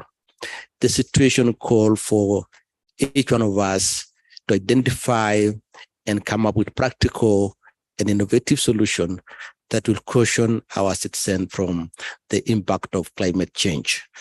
So, ladies and gentlemen, today is a day to celebrate and share ideas so that we can enhance our collaboration as we protect this critical water resource, the Nile Basin, which benefits the 10 member states. Otherwise, ladies and gentlemen, today is not for me to make speech. I would like just to welcome the Cabinet Secretary, Minister of Water, Sanitation and Education, Honorable Alice Waome, to make her remarks and take over the program from there. Thank you very much. Thank you, my Principal Secretary for the Ministry of Water and Sanitation, the chief guest this morning for this very auspicious day for us, the Nile Basin Initiative. All protocols that have been observed, I know in this particular room, we have the Nile Council of Ministers, Cabinet Secretaries, we have the representation from the Principal Secretary's office in the other core ministries. I do have with us excellencies, the ambassadors of the various countries that are represented here. The ambassadors are with us here. We have the UN representatives. Our partners are very present here today. Executive Director for the Nile Initiative, I want to recognize your great work with this initiative. Our development partners, all of you, please feel most welcome this particular afternoon. I know I should be saying morning, but allow me to say it is morning and afternoon. Feel most welcome to our country. Our chief guest, Musalia Mudavadi, has run into program challenges, and so we want to help him to catch up with the other program because he's presiding, the president is presiding over another function. So you will excuse us when you see us rushing a little because we want him to be able to address us. He's joining the president this afternoon at 2 p.m. So in that regard, our chief guest, Musalia Mudavadi, when you see the ministers rushing a bit, is because I have made a request and they have agreed to my appeal that we make our statements within the time stated in the program. The program says that we can be able to address this gathering in 5 minutes, that we do exactly that. I will give my remarks just a little later to save on time. But I have my colleagues and I will, without any order of preference, I will use just the program the way it is and ask my colleague from Buludi to take the opportunity to address the meeting and give your statement. Buludi, please come forward. Let's give her a round of applause. Most welcome. Take the mic from me. Please come forward.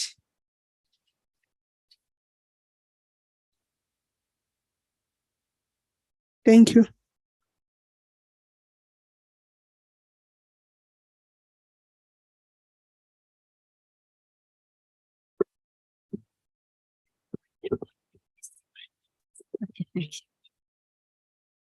Excellence, Madame le ministre de l'eau, de l'assainissement et de l'irrigation de la République du Kenya. Excellence, Mesdames, Messieurs les ministres, membres du NILCOM, Mesdames, Messieurs les membres du NIL-TAC, Messieurs le directeur exécutif de l'initiative du bassin du Nil, Mesdames, Messieurs les représentants des corps diplomatiques, distingués représentants des partenaires de développement, distingués représentants des différentes délégations, tout protocole observé, Mesdames, Messieurs, bon après-midi. Au nom du gouvernement du Burundi et en mon nom propre, C'est avec plaisir que je m'associe à vous à l'occasion de la commémoration de la journée du Nil. Avant tout, permettez-moi d'exprimer mes sincères remerciements au gouvernement de la République du Kenya de par son hospitalité, ainsi qu'aux organisateurs de ces cérémonies. Excellences,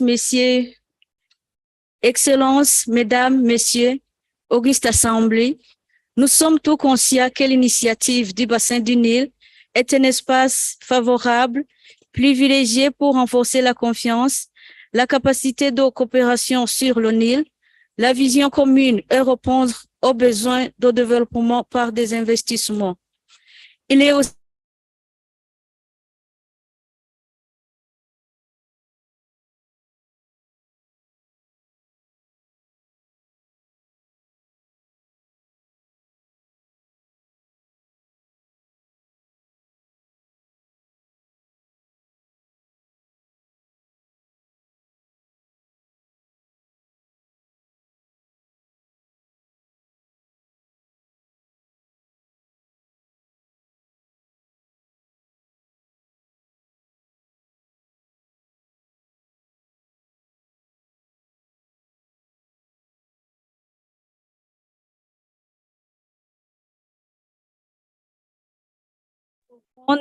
les glissements de terrain, l'augmentation des risques de maladies, les pertes en vie humaine et j'en passe.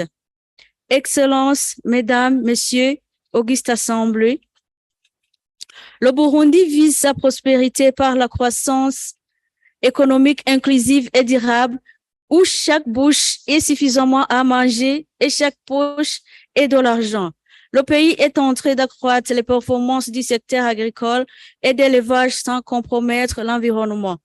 Toutes les actions ayant trait à la sécurité et à la gestion intégrée des ressources en eau dans les secteurs domestiques et industriels, la gestion efficiente des eaux de pluie, la lutte contre la pollution des eaux, l'amélioration de la sécurité alimentaire et nutritionnelle, la durabilité et la sauvegarde de l'environnement et de la biodiversité, la résilience au changement climatique, le renforcement de la coopération transfrontalière en matière de l'eau, la transformation agro-industrielle concordant avec les priorités de notre pays.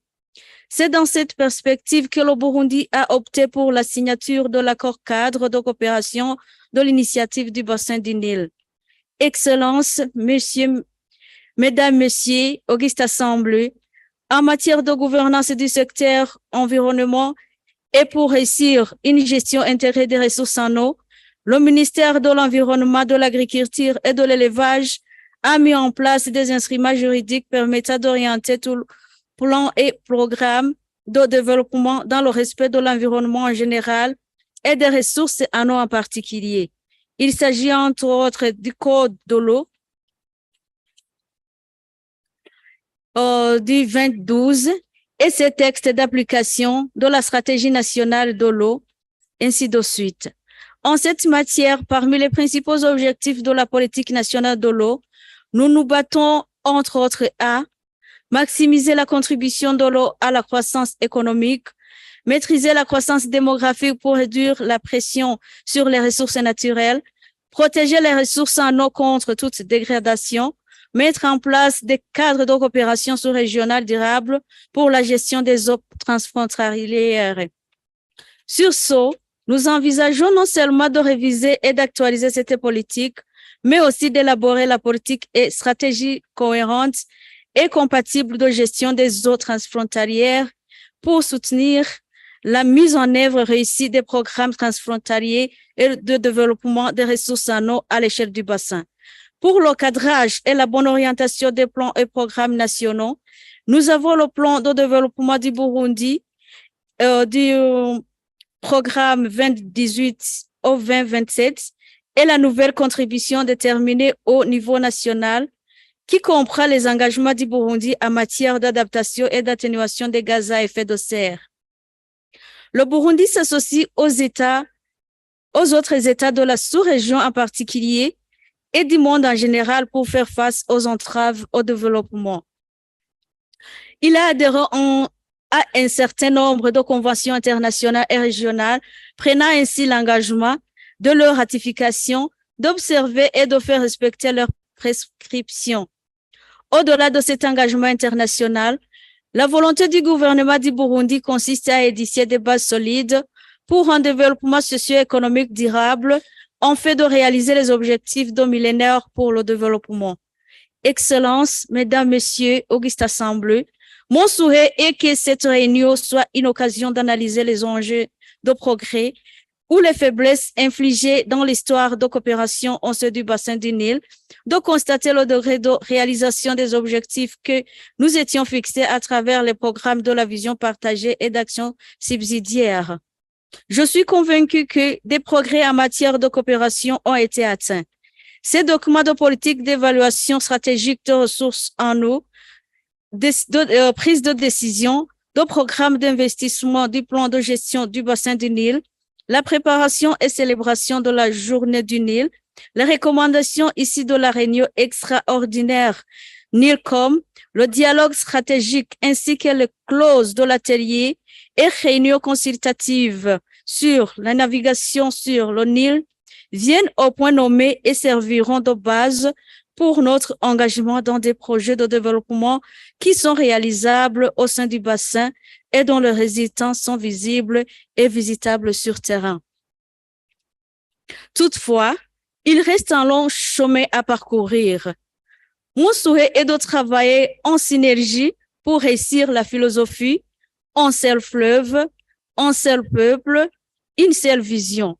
Le processus de coopération aille de l'avant. Ensemble, nous transcenderons les difficultés. Excellences, Mesdames, Messieurs, Auguste Assemblée, avant de clôturer mes propos, je remercie l'initiative du bassin du Nil sur un dos de 2 stations hydrauliques livrées dans notre pays et je m'en voudrais de terminer mon propos sans remercier au nom de la délégation burundaise nos partenaires au développement pour leur soutien continu à l'initiative du bassin du Nil et à la mise en œuvre de différents programmes et projets du bassin du Nil. Je vous souhaite bon séjour dans les enceintes de la République du Kenya, une interaction active et positive avec des travaux fructueux. Vive le bassin du Nil, vive la coopération dans la région. Que Dieu vous bénisse. Merci.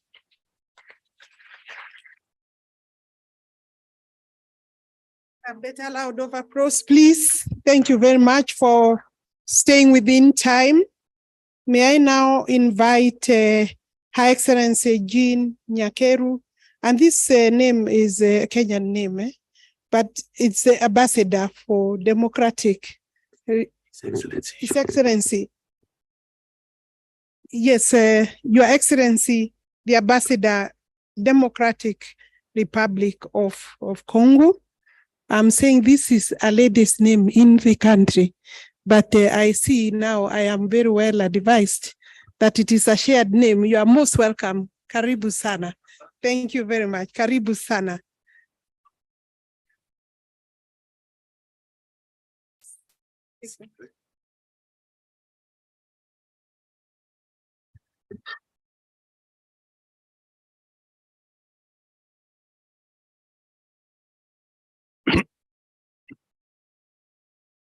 Honorable invité d'honneur, honorable président du NILCOM, honorable membre du NILCOM, honorable parlementaire, Excellences, Mesdames et Messieurs les ambassadeurs, chefs de mission diplomatique accrédités à Nairobi, au Kenya, Mesdames et Messieurs les membres du comité technique consultatif de l'initiative du bassin du Nil, Mesdames, Messieurs les représentants des partenaires au développement, Messieurs le directeur exécutif du secrétariat exécutif de l'initiative du bassin du Nil, Mesdames et Messieurs cadres et agents du secrétariat de l'initiative du bassin du Nil, distingués invités, Mesdames, Mesdemoiselles et Messieurs, tout protocole observé. C'est pour moi un honneur et une immense joie d'être parmi vous ce jour afin de célébrer ensemble la journée du Nil dans cette magnifique ville de Nairobi, capitale de la République du Kenya. J'aimerais avant toute chose transmettre les salutations fraternelles de son Excellence Monsieur Félix-Antoine Tshisekedi Tshilombo, président de la République démocratique du Congo, à son homologue, son Excellence William Ruto, président de la République du Kenya. Je salue également leurs excellences, messieurs les ministres des pays membres de l'initiative du bassin du Nil, ici présents, ainsi que ceux qui nous suivent en ligne depuis leurs pays respectifs. Ma gratitude et celle du peuple congolais dans son unité vont en l'endroit du peuple frère kenyan pour son accueil combien chaleureux et l'hospitalité dont la délégation congolaise est bénéficiaire depuis son arrivée sur le sol, sous le territoire kenyan. Je remercie et félicite également de vive voix Madame la ministre en charge de l'eau, de l'assainissement et irrigation de la République du Kenya, ainsi que tout le staff dirigeant de l'initiative du bassin du Nil pour l'invitation et l'organisation réussie des présentes manifestations. Je voudrais ajouter ma voix à celle de ceux qui m'ont précédé pour remercier également les partenaires au développement qui nous accompagnent financièrement et techniquement depuis la création de l'initiative du bassin du Nil jusqu'à ce jour.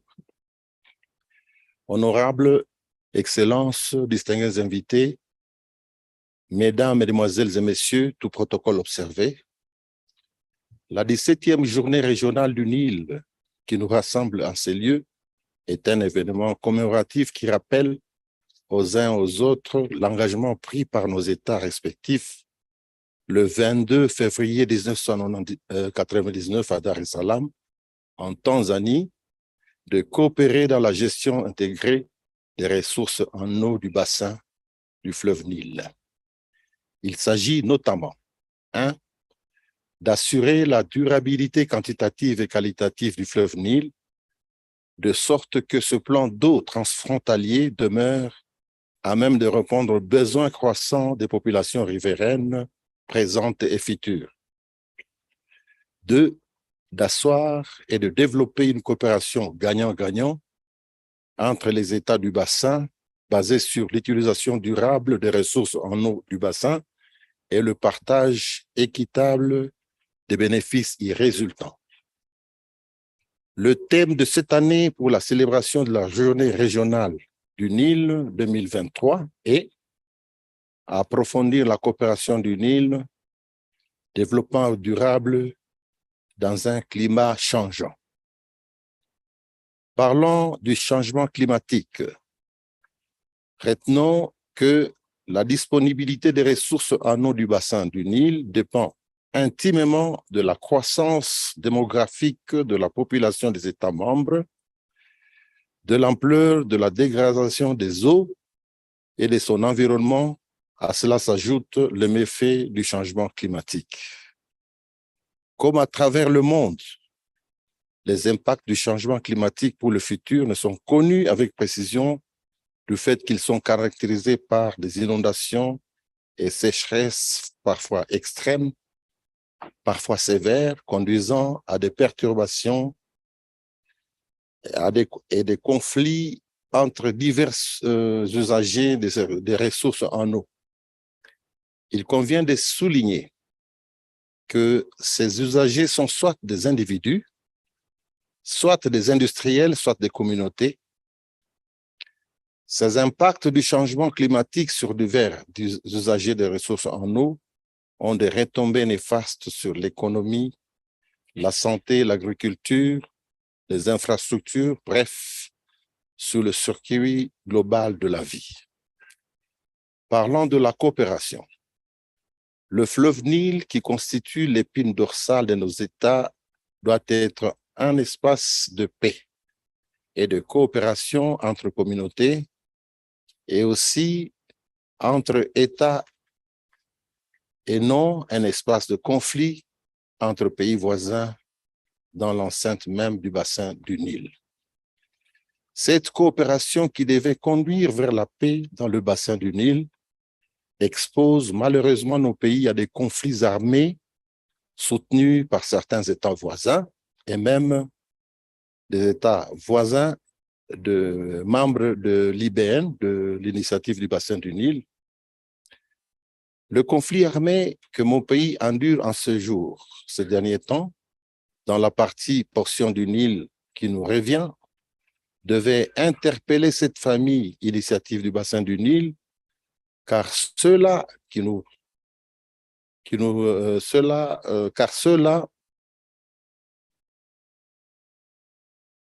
ceux-là pour qui nous montons des projets de développement sont aujourd'hui sans abri. Ils sont tués, violés et chassés de leur maison sans aucune assistance. Cela empêche même les experts de l'initiative du bassin du Nil à y avoir accès afin de réaliser des projets sur terrain combien bénéfiques pour la République démocratique du Congo et pour notre organisation régionale.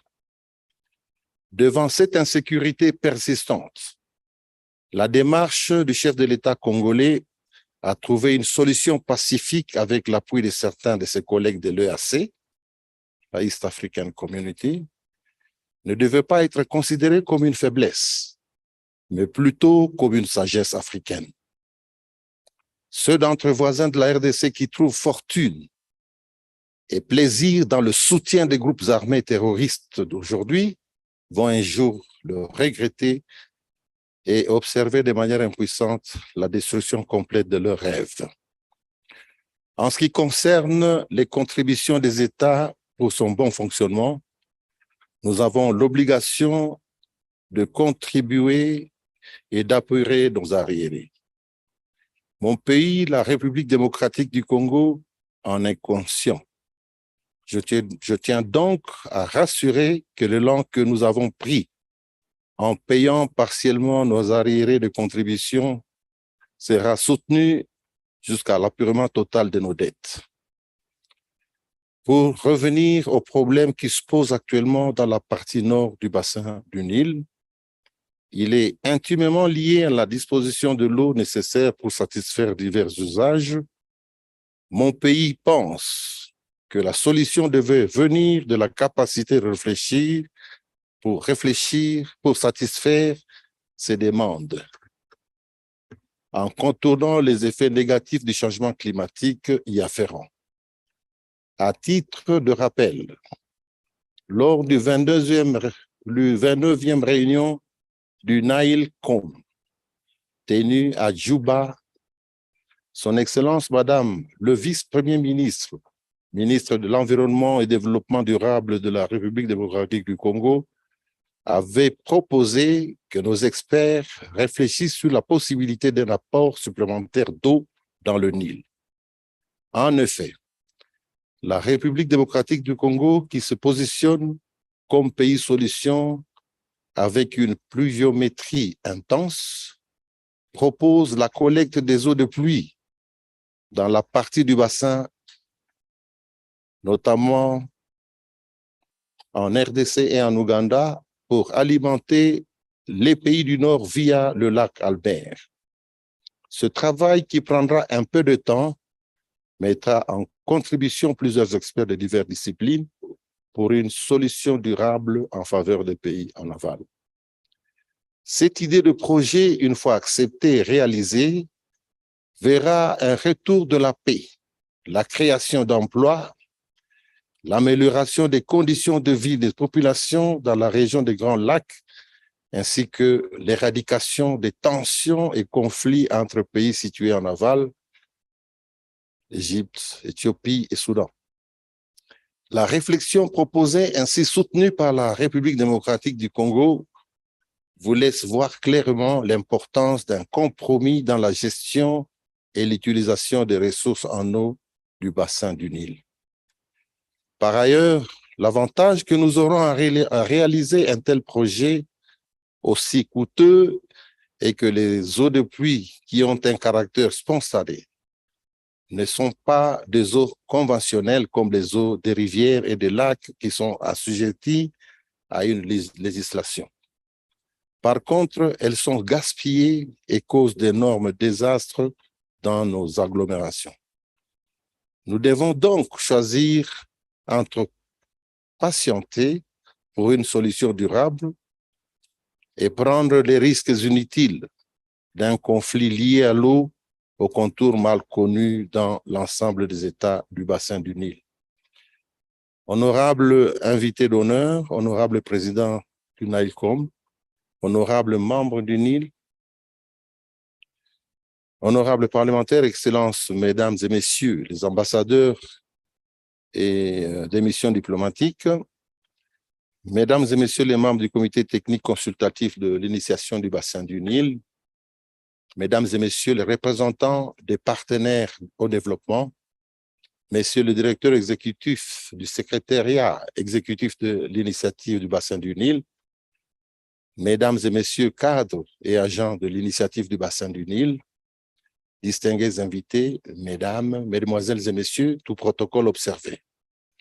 Mon pays, la République démocratique du Congo, renouvelle son engagement en faveur de l'initiative du bassin du Nil et sa confiance à tous les pays du bassin.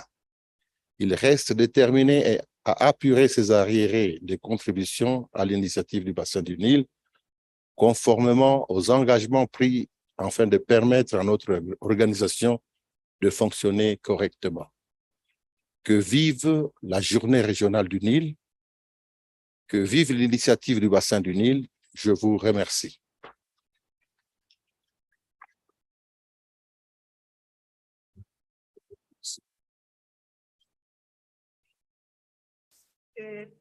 My brother there, good round of applause. We are proceeding well. I will now take the opportunity to invite the Honorable Minister, Professor Dr. Henny Sewilam, Minister for Water of Egypt. A round of applause as he comes. Yeah, a round of applause as he comes to the stage. Asante sana. He's my friend, so I'm sure he will work as we had agreed. Thank you. Karibu sana. Thank you. So, good morning. Bonjour. Assalamu alaikum. The chief guest, honored Dr. Moselia Modavidi, Prime Cabinet Secretary, Honorable Minister Alisa Boum, Cabinet Secretary for Water Sanitation, also our host today. Honorable Ministers of Nile Basin countries, Mr. Sylvester Matmio, Executive Director, NBI Secretariat. Distinguished members of the Technical Advisory Committee, Cabinet Secretaries, Governors of Nairobi country, Governors present, Principal Secretaries, Senators, members of the Parliament, friends and colleagues, brothers and sisters, united by the Nile. Excellencies, ladies and gentlemen, all protocol observed. First, let me express my great happiness to celebrate the Regional Nile Day under the theme, Deepening Nile Cooperation, Sustainable Development in a Changing Climate. Among my dear brothers and sisters from the Nile, in the beautiful city of Nairobi, and my sincere gratitude for the government and people of Kenya for the warm welcome and the outstanding hospitality. I would like to seize this occasion to confirm Egypt's sincere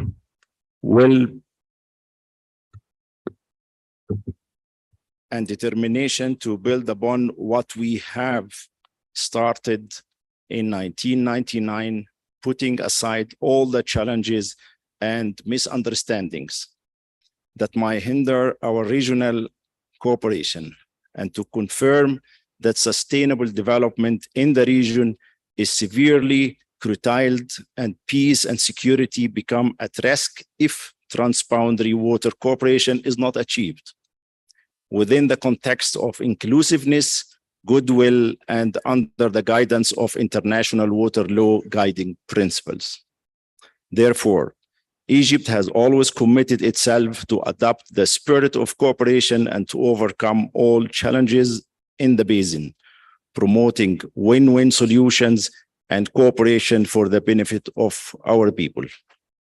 Dear brothers and sisters, Water is life, and the Egyptian government is responsible for the lives of more than 100 million citizens, depending totally on the Nile. Moreover, we are facing serious challenges in terms of water scarcity resulting from the increased water demand and limited resources. Vulnerability to climate change, especially the impact of sea level rise on the coastal zone of the Nile Delta and the uncertainty in the Nile flows affecting not only water resources, but agriculture, tourism, and human settlements as well. In addition to demographic increase, putting more stress on the already limited resources, not to mention the threat of non-coordinated upstream water resources development projects that may hinder the water scarcity or the water security and accordingly the lives of Egyptian citizens. On the other hand, we also recognize that more than 500 million citizens in the Nile Basin countries are in need to achieve sustainable socioeconomic development and to improve their livelihood. Accordingly, let us agree that regional cooperation and benefit sharing among Nile Basin countries, guided by a good political will and determination to overcome all challenges, are key. Accordingly, I would like to call upon all the Nile Basin countries to reconsider Egypt's concerns on the cooperative framework agreement and to continue what we have started in order to reach all inclusiveness in the Nile Basin Initiative and to continue together the roadmap for development using a basin-wide approach. As we believe the development of one country does not have to come at the expense of the survival of another or to determinant of water resources and livelihood in which its population totally depends. I'm full of hope that regional integration that we all aim for will be realized very soon only by reaching mutual understanding regarding our concerns and interests in the management of our shared resources. Meanwhile, Egypt is always keen to keep this fraternity bond with riparian countries. Therefore, in spite of the economic challenges Egypt is facing, cooperation on the bilateral level on many technical and capacity building aspects has never stopped. Excellencies, ladies and gentlemen, during COP27 in Sharm el-Sheikh, Egypt has exerted all efforts to highlight the importance of water on the climate agenda by hosting a huge water pavilion and a water day. Moreover, Egypt has launched a very ambitious initiative on action on water adaptation and resilience, known as AWARE, with a main focus on Africa. I'm full of hope that the Nile Basin countries will be the first beneficiaries of this initiative that will catalyze inclusive cooperation to address water as a key to climate change adaptation and resilience, including partnerships for early warning systems and early action, offering transitional adaptation solutions in the African region as a first step. Excellencies, ladies and gentlemen, before I conclude, I would like to confirm that water is life. No development is possible without water, and no sustainable human development can happen without sustainable water management. Therefore, water cooperation is essential to all our efforts to eradicate poverty, deepen social equity, and promote gender equality. I would like to confirm that Nile water would never be a source of division, but rather a catalyst for cooperation. So let us work together to build a better future for ourselves and the future generations. Thank you.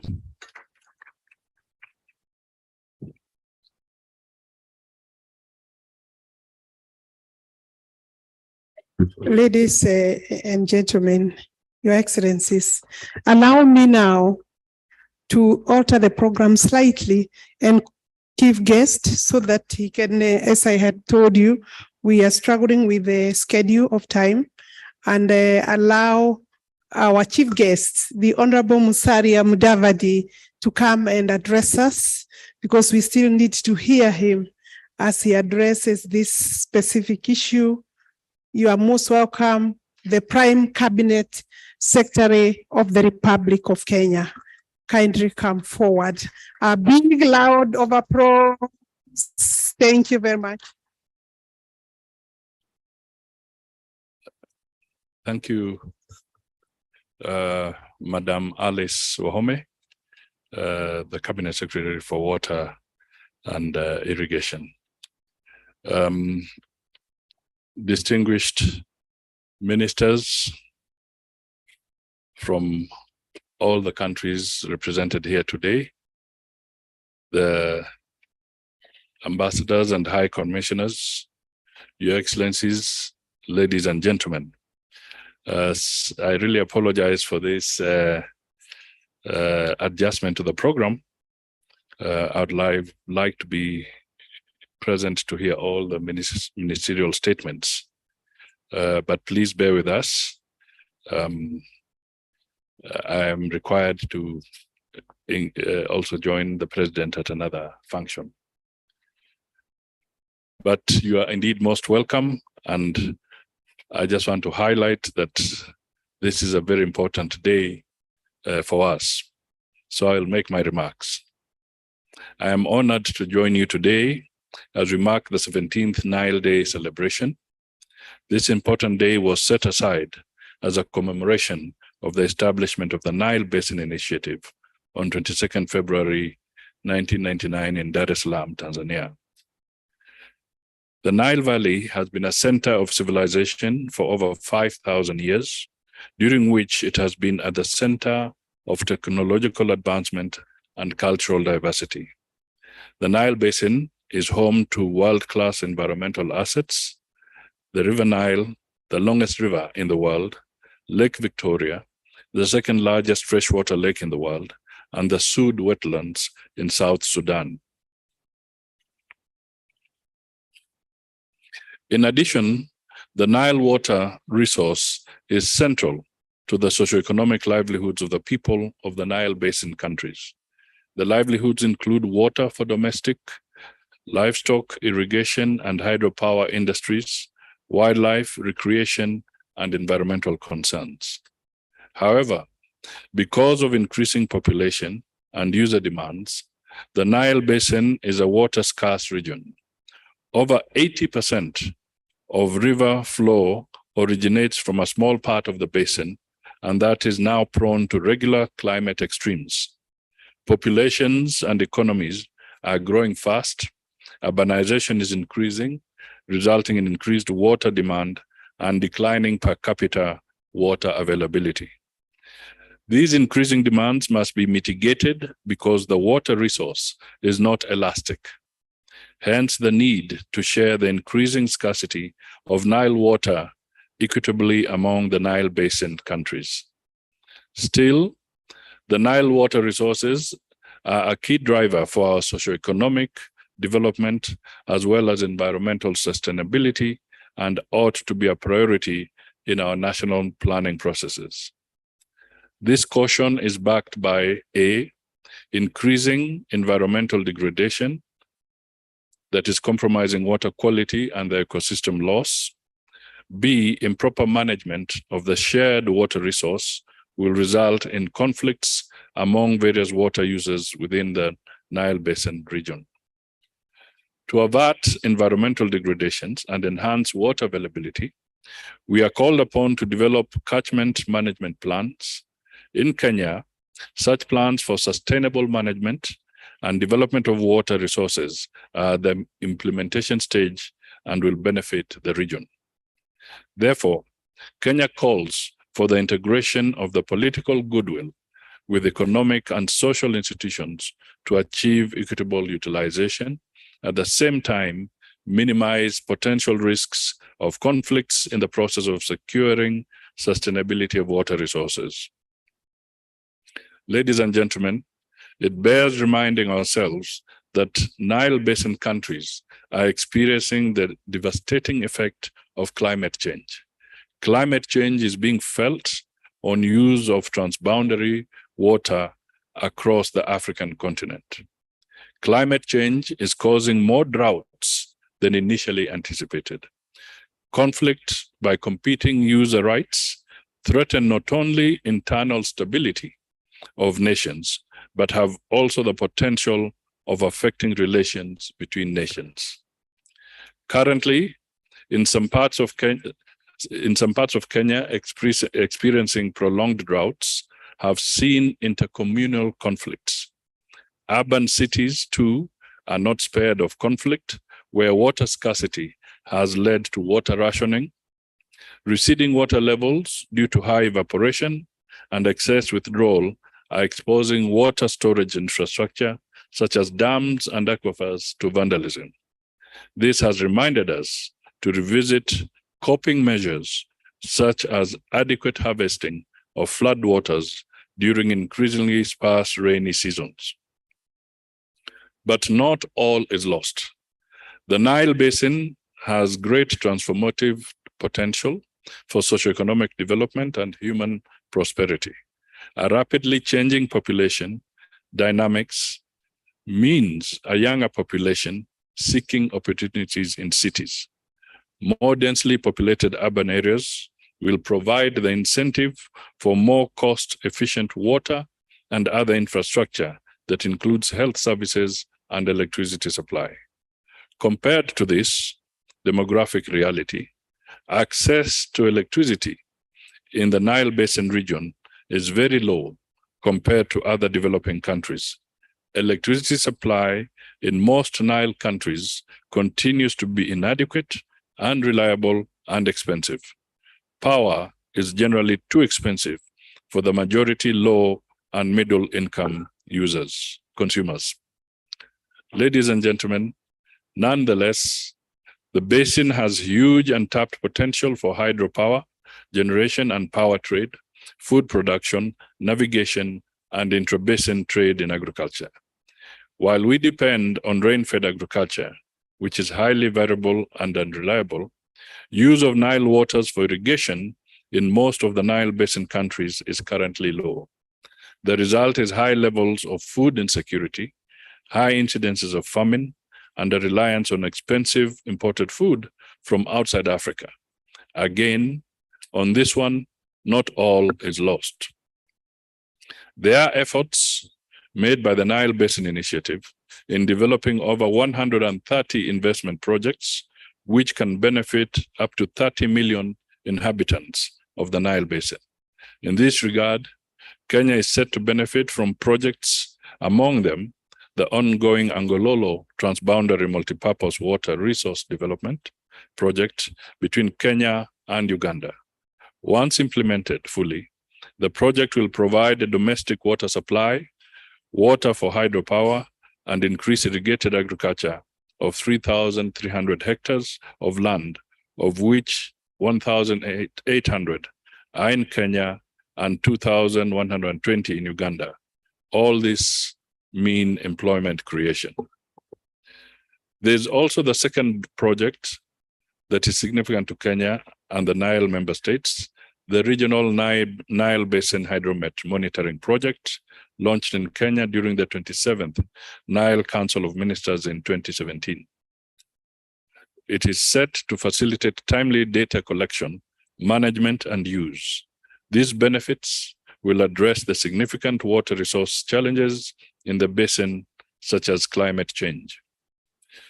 It is no secret that Nile Basin countries are facing shared challenges such as rising water demands, climate change, and scarcity of water. To adequately respond to these challenges, countries must act together in a coordinated manner. The vision of the Nile Basin Initiative provides for equitable utilization of benefits from the Nile Basin's water resources. This can only be achieved through Nile cooperation. Therefore, to echo the theme of this Nile Day celebration, in deepening Nile cooperation, sustainable development in a changing climate, Nile cooperation is not a choice, but a necessity. In line with this, Nile Basin countries have formally agreed on a shared vision. This day, therefore, provides opportunity for member states to demonstrate various milestones achieved in the history of the Nile Basin Initiative, and more broadly, on the Nile Cooperation as a gateway to regional integration. We celebrate today's Nile Day against the backdrop of the adoption of new global commitments that will shape the world's future development agenda, such as the Sustainable Development Goals and climate change. In Kenya, the Nile Basin Initiative is our gateway to regional peace and integration. Already we can see great harmony across borders. Nations are implementing joint investments through subsidiary action programs that enhance livelihoods, market integration, trade movement of labor, and preservation and protection of ecosystems. Ladies and gentlemen, in conclusion, I wish to recognize and highly appreciate the commitment and the role played by the international community, development partners, and policymakers, among other stakeholders, in our journey of the Nile Cooperation. Asante sana, and God bless you all. Thank you. Thank you so much. Asante sana. Asante sana kwa kuwa mgeni wetu. And now, yes, you will allow our chief guest to leave. Thank you very much. A big round of applause there for the chief guest. Thank you very much.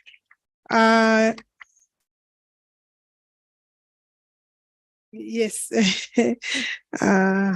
Let's move faster in a minute. Where is it?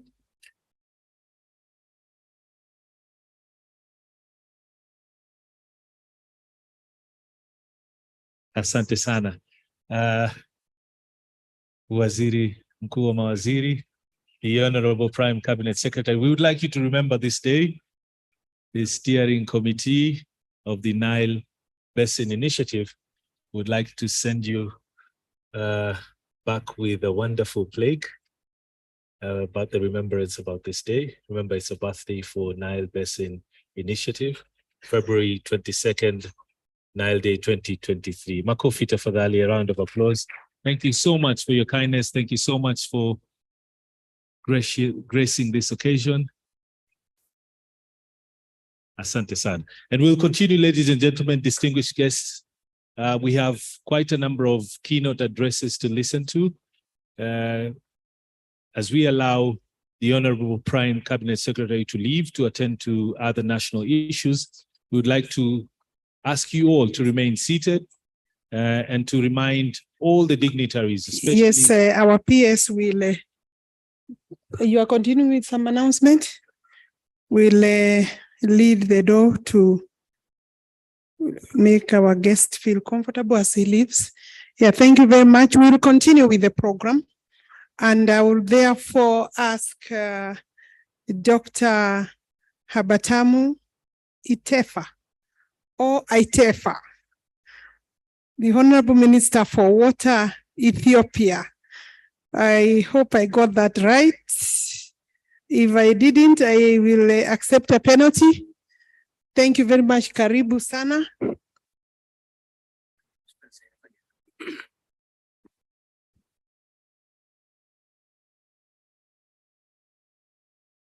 Good morning. Honorable Alice Muhammad, Cabinet Secretary, Minister of Water, Sanitation and Irrigation, Republic of Kenya, Honorable Ministers, Honorable Members of Parliament, Excellencies, Ambassadors and High Commissioners, Representative of NBI Development Partners, members of Nile Technical Advisory Committee, management staff of Nile Basin Initiative, members of media fraternity, invited guests, ladies and gentlemen. I'm honored to join Nile family in celebrating the year's Regional Nile Day, a day when commemorates establishment of Nile Basin Initiative on 22nd February 1999. I wish to thank government and the people of Republic of Kenya for the generous offer in hosting this important Nile Basin Initiative's regional event. And I appreciate the warm hospitality accorded to me and my delegation since our arrival in this beautiful city, Nairobi.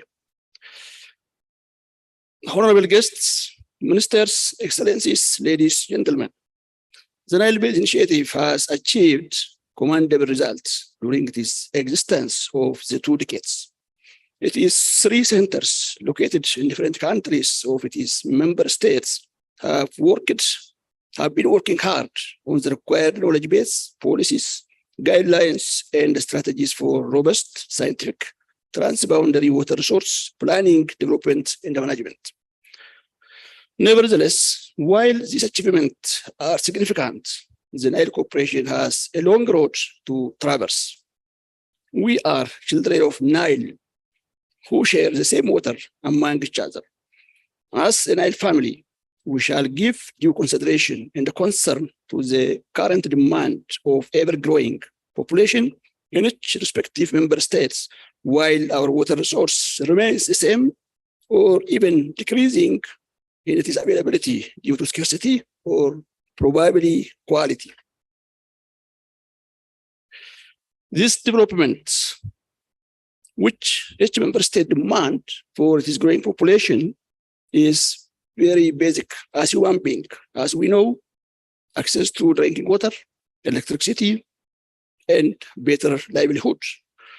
This can be attained if we understand for mutual benefit and in good faith to one to the other, which cooperation is the only solution, the only way out. All member countries shall have and give priority for cooperation in utilizing the limited water resources. Ethiopia is the leading country to approve and ratify the Nile Cooperative Framework at Parliament level 10 years back. Other member states, Rwanda, Tanzania, Uganda, are very appreciated for the initiation. They have done the same.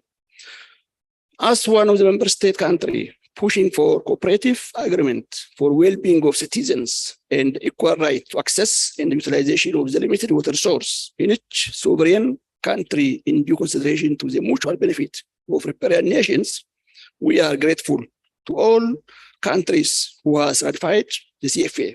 Today, I would like to request the remaining member states to provide their commitment toward strengthening the Nile family by signing and ratifying CFA, that we believe it is the best toward institutionalization and our cooperation.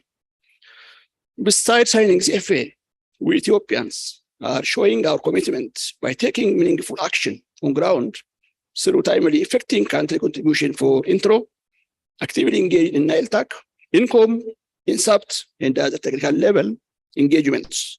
We are also ready and confirm once again to effect our share of the country contribution as one of the member state of NBI. We say water is life. Yes, water is life for all citizens, but we believe as a nation, water also needs life. For that initiative we have taken 4 years back to afforest the nation, especially 50% of the basin, to plant seedling. That was idea initiated by our Prime Minister, Excellency Abiy Ahmed, where we have done 25 billion seedling has been planted. 60% is in the basin. So we are working toward making water alive itself. Ministers, Excellencies, ladies and gentlemen, today, as right now, we are celebrating the Nile Day here in the beautiful city, Nairobi. How many of us are aware thousands of livestock are dying?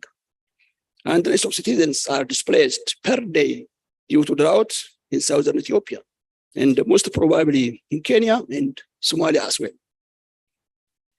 How many of us know that out of 120 million people in Ethiopia, 38% of it has no access to drinking water, 52% has no access to electrification, and so on. I'm sure in most Nile Basin countries, especially our citizens in upstream side, are facing same problem what their Ethiopian brothers and sisters are facing, fighting for their survival.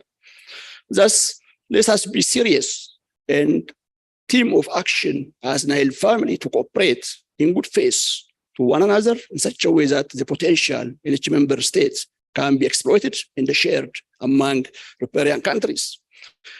We need to unlock the huge potential of the Nile River for promotion, for promoting cooperation, cooperative framework, and regional integration.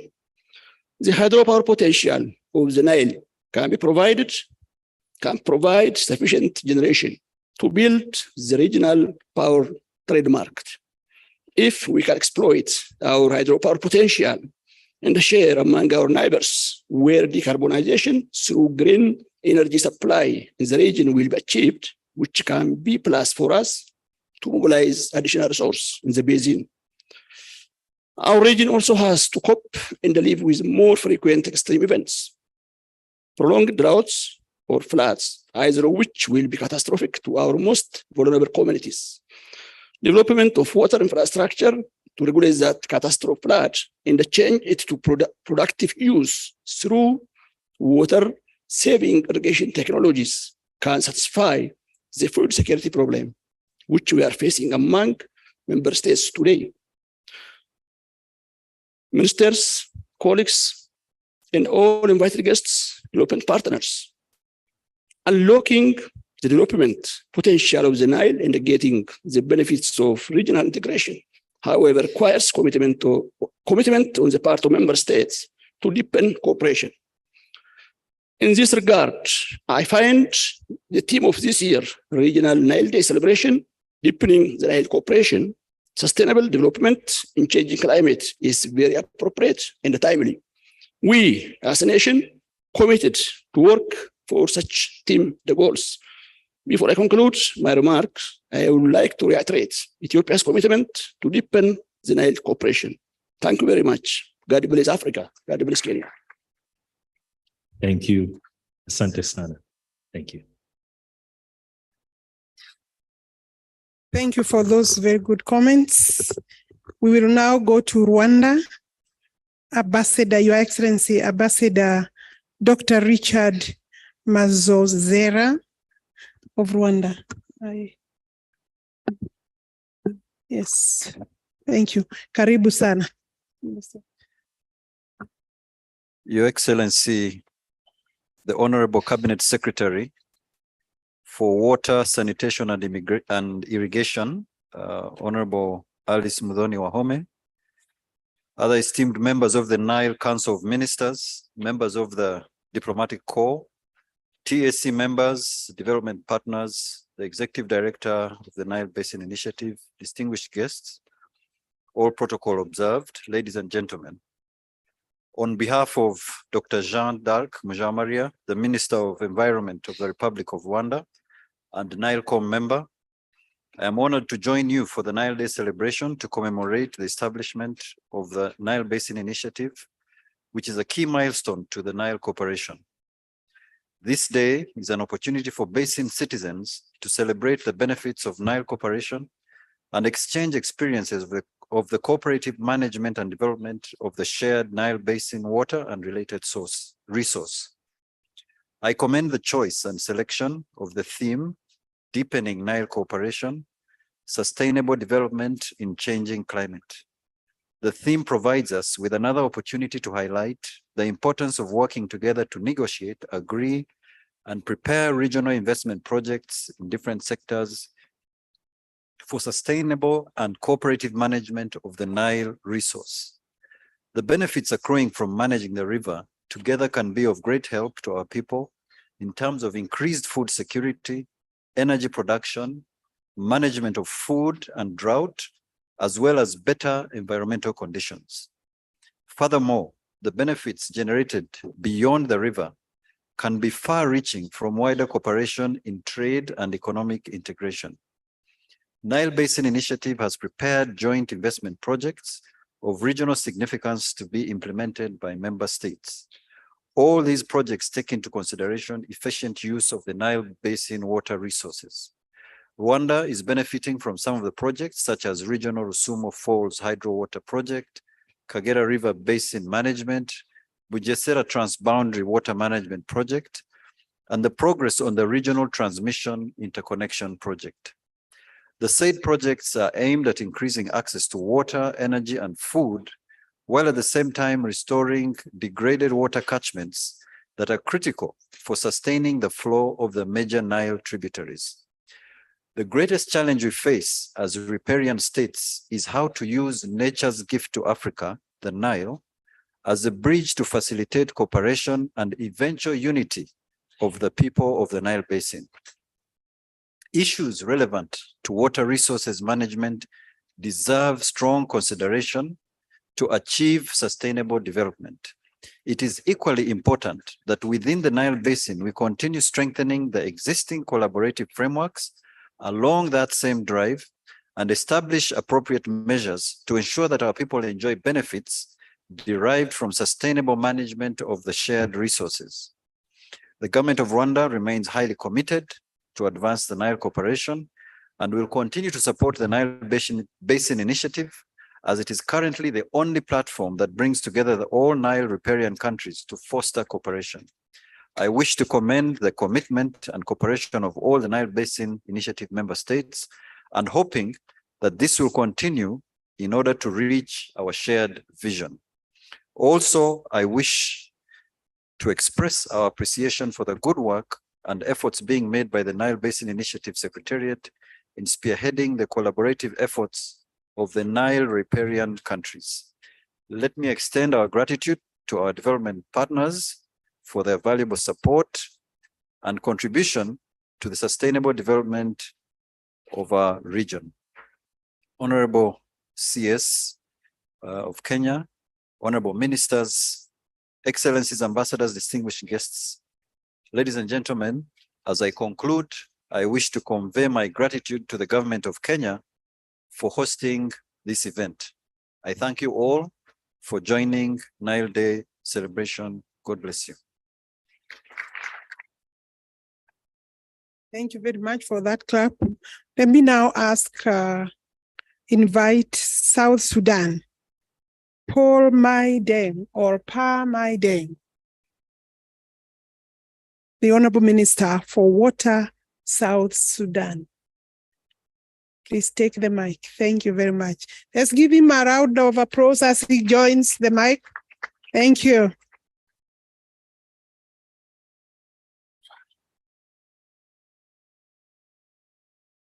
Your Excellencies, Ailes Wahome, Cabinet Secretary and host of NileCom, Your Excellency, Mary Priska Mahondi, Deputy Minister of Water of the United Republic of Tanzania, the NileCom Chair, Your Excellency, Council of Ministers, members of Diplomatic Corps, Technical Advisory Committee, Executive Director, representatives of the development partners, distinguished guests, ladies and gentlemen, greetings to you all and have a Nile Event Day celebration.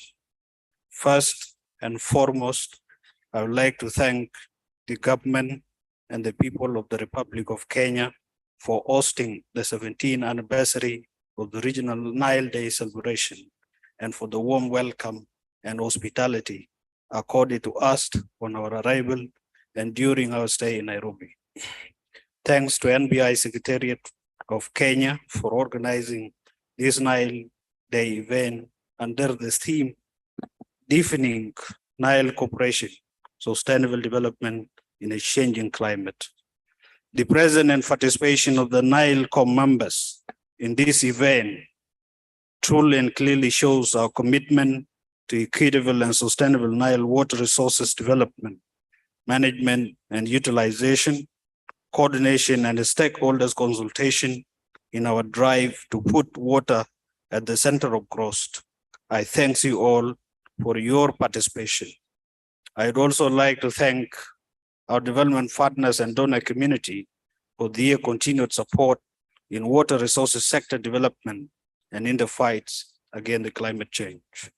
Cognizant of the strategic importance of the Nile to all of us in the region, the need for mutual understanding and cooperation among ourselves is a key. And it is my sincere belief that the 17th Nile Day event celebration shall be the basis for consensus among us over the use of Nile water. Distinguished guests, ladies and gentlemen, in line with the objectives of NBI, South Sudan stays committed to the multi-stakeholders consultation, coordination, and equitable and sustainable share of Nile waters in accordance with the objective to promote regional cooperation, peace, and security. At this juncture, the need to adhere to the principles of NBI, for which it was established, is not only an obligation to meet, but also a need for shared interest and mutual benefits of all NBI countries. Non-cooperations of NBI countries shall not lead to equitable share of Nile waters. It is, in my belief, better to work together strongly to promote and deepen cooperation and embrace the culture of dialogue over the use of Nile water. As South Sudan, our position is to cooperate with all NBI countries. Distinguished guests, ladies and gentlemen, South Sudan has the largest and the lowest energy production and usage in the world, and as a result, has a negligible contribution to global warming. Instead, the third wetland that we have in South Sudan, which is the largest wetland in Africa and one of the largest in the world, contributes massively to carbon sink, more than many countries in the world. Yet, South Sudan, being a global hotspot of flood risk, suffers most from climate crisis. In the last 4 years, we have been worst hit by torrential rains and massive floods, which have resulted in loss of lives, massive displacement, destructions of agricultural land, livelihoods. While most parts of the country are seriously affected by rains and floods, southeastern and eastern parts of South Sudan are suffering from effects and impacts of droughts. In response to these shocks, the government of South Sudan and humanitarian partners are tirelessly working to mitigate the flood risk by constructing dikes and other flood management structures to protect the population in flood-prone areas. Drilling boreholes and constructions or APIs or water reservoirs in drought-affected areas are also part of our intervention. Climate crisis has posed very serious challenge to us as a government and people of South Sudan, but we are very optimistic that we will prevail. To conclude my remarks, I want to remind us all that we did not choose to be born by the Nile, but the nation did. It was not meant to be a source of potential conflict, but a silver gift to all of us. I thank you all.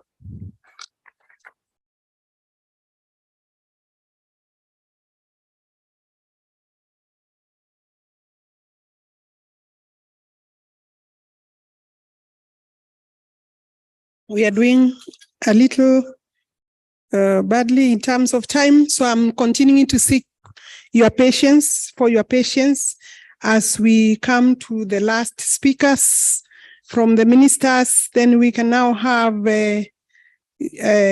Sudan, Mr. Abdurrahman Manzoor, Minister of Irrigation and Water Resources in the Sudan. Please come forward. Let's welcome him warmly.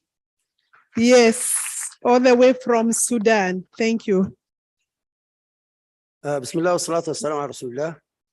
The guest of honor, Prime Minister, Cabinet Secretary of the Republic of Kenya, Honorable Nile Co-Chair, Honorable Minister of the Nile Council of Ministers, Nile TAC Chair and members, NBI Executive Director and NBI staff, all stakeholders of the Nile and distinguished guests. Assalamu alaikum and happy Nile Day. Allow me at the beginning of this statement to express my gratitude to the Republic of Kenya for hosting the celebration of the Nile Day and the governance meetings in this beautiful and peaceful city of Nairobi. I thanks for the Nile Basin Initiative for the continuous unbroken efforts to bring all the Nile Basin countries together to achieve its globally shared vision objective. Your Excellencies, ladies and gentlemen, all the Nile Basin countries seek for a sustainable development for the citizens, and they're moving towards the aim with fast pace. The rapid population growth and urban combined urbanization combined with economic growth will eventually translate into demand for more food, energy, and water. The pressure on the Nile Basin countries to provide food, water, and energy to their growing populations will be complicated by reality of the impact of the climate change that will negatively affect the basin. Climate change impacts are likely to be pronounced and will make the task of the Nile Basin of the countries even more challenging. The theme of this Nile Day of this year is deepening Nile cooperation and sustainable development in the challenging time, in this challenging climate, reflects the bad need of joint effort to improve resilience of water-related issues. It is a good opportunity for the basin countries to reflect the achievements in the cooperation among them and discuss what hindering their cooperation to go to the maximum, to its maximum for benefits and prosperity for the population of the basin. It is fundamental of everyone here to appreciate the value, the need, and value the need for faithful cooperation as we share the opportunities provided by the Nile Basin. There is no other way. What happened upstream affects the downstream countries and vice versa. Dear sisters and brothers, in the Nile, we have common shared resources, and having common resource demands as well. The means we should have a basin-wide planning and management perspective in order to optimize our effort, considering that our Nile water is increasing, getting scarce per capita wise. Here lies the role of NBI when nearly 300 million population soon will be doubled, are dependent on one common resource. We have to learn how to manage the benefits and this common resource reasonably, responsibility and cooperatively, without causing harm to any country of the same countries. It is our duty to enhance and strengthening our institutions, MBI, and the mechanism to promote our collective action to guarantee the sustainability and our common Nile and biodiversity it contains, and not only for us, but for the future generations. Honorable Ministers, ladies and gentlemen, it's worth mentioning that cooperation among the Nile Basin countries has made good advance so far. However, more efforts needed to be exerted. There is real need to intensify effort at the highest level if we are to transform our region into a zone of common prosperity, peace, political sustainability, and economic integration. The real cooperation is the must. I take this opportunity to confirm our commitment to the peaceful and prosperous region. a region where neighboring countries connected for thousands of years through shared history, geography, culture, livelihood, engage equity, and strategic partnership. That is the aim to provide citizens with a peaceful and prosperous life. Surely, with good faith and political will, we can realize that. Thanks a lot.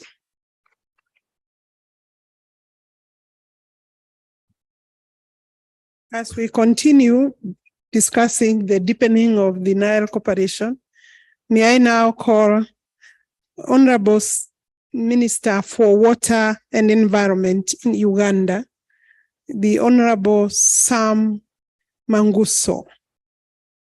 Honorable Sam Manguso, do we have you on this side, on my left?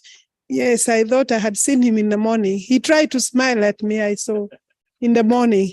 They are coming up the stairs. Let's welcome him warmly, all the way from Uganda. Karibu sana, most welcome to address the gathering.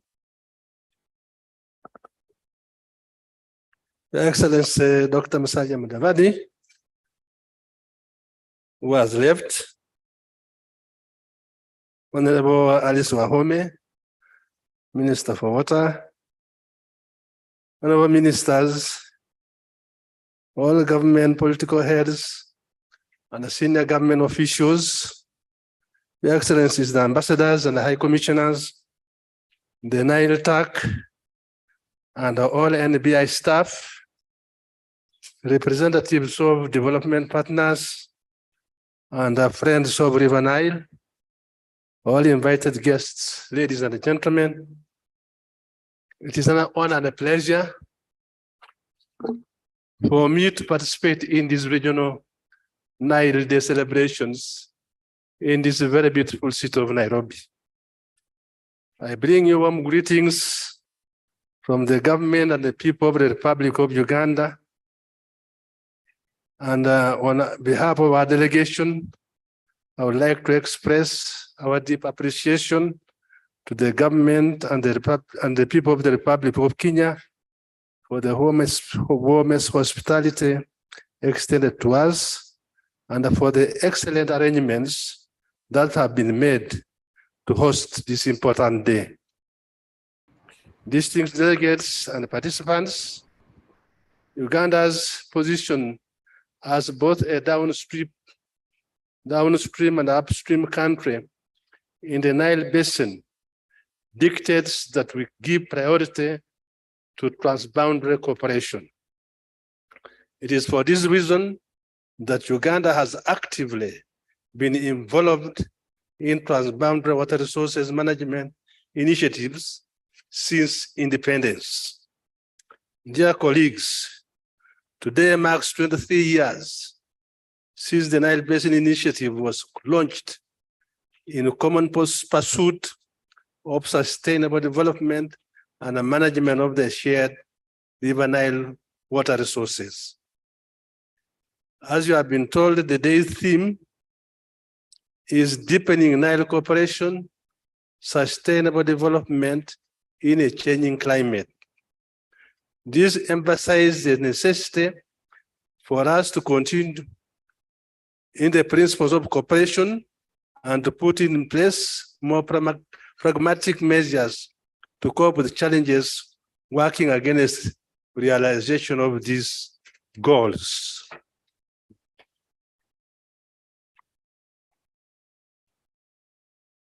In this regard,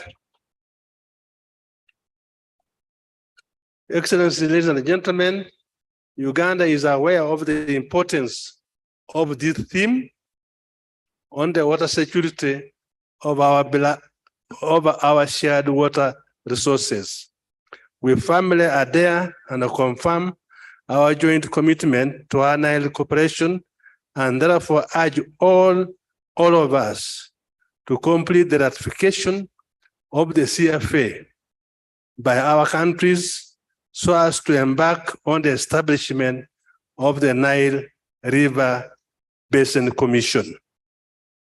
The government of Uganda, as you are aware, in addition to handing over the title of the land worth $25 million for the establishment of the Nile Basin Cooperation Secretariat, continue to support NBI Secretariat to prepare a master plan to guide the land development. Uganda will continue to support NBI towards development of this land.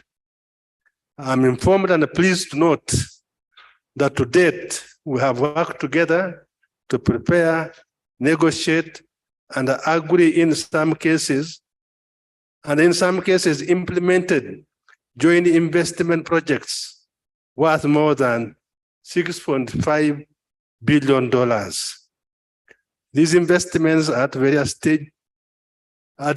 levels of planning include Angololo Multipurpose Project, the multinational Lakes Edward and Albert Fisheries and the Water Resources Management Project, and the Nyimur Multipurpose Water Development Project that Uganda shares with neighboring countries of Kenya, DRC, and South Sudan. These joint investments and initiatives will not only go a long way in contributing to poverty alleviation and enhancing the region's resilience to the impacts of climate change, but also bring the cooperation in water resources management and the benefit sharing to the lowest levels of the Nile Basin. As I conclude, ladies and gentlemen, I wish to extend my sincere appreciation to our development partners who have supported us and will continue to do so in our endeavors to promote NBI water resources management and development. I also commend the staff and the governance of NBI for dedicated work that has contributed to the realization of these achievements. I would like to give special thanks to the government of Kenya, who did not only accept to host this occasion, but has also worked hard together with the NBI Secretariat to ensure that we have an excellent event. I wish you all good celebrations for God and my country.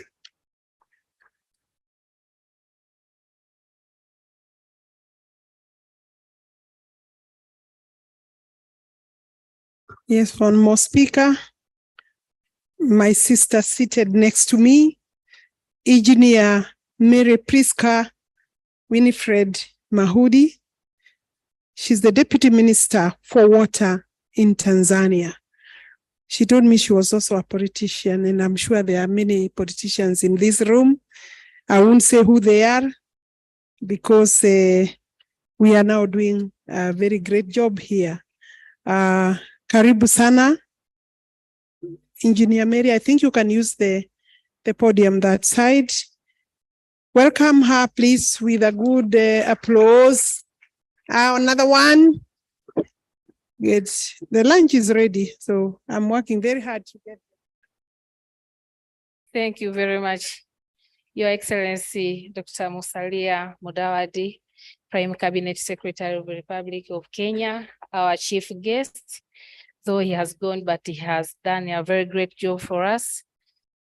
Honorable Miss Alice Wahone, Cabinet Secretary, Ministry of Water, Sanitation and Irrigation, Republic of Kenya. Honorable members of Nile Basin Council of Ministers, Your Excellency, ambassadors and high commissioners who are present here, Executive Director of the Nile Basin Initiatives, members of Diplomatic Corps, members of the Nile Technical Advisory Committee, representatives of development partners, invited guests, ladies and gentlemen, good afternoon. It gives me a great pleasure, and indeed it is an honor for me to give these brief remarks on behalf of the government of the United Republic of Tanzania, though through Her Excellency Samia Suluhu Hassan, President of the United Republic of Tanzania. In a special way, I convey my greetings and best wishes from Honorable Juma Hamidu Aweso, Member of Parliament, Chair of the Nile Council of Ministers, who have very much loved to take part in these celebrations in person, if it were not for equally pressing issues he had to deal with during this time.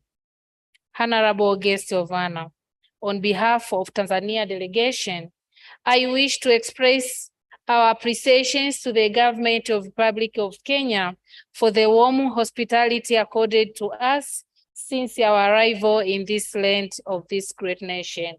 Asanteni sana.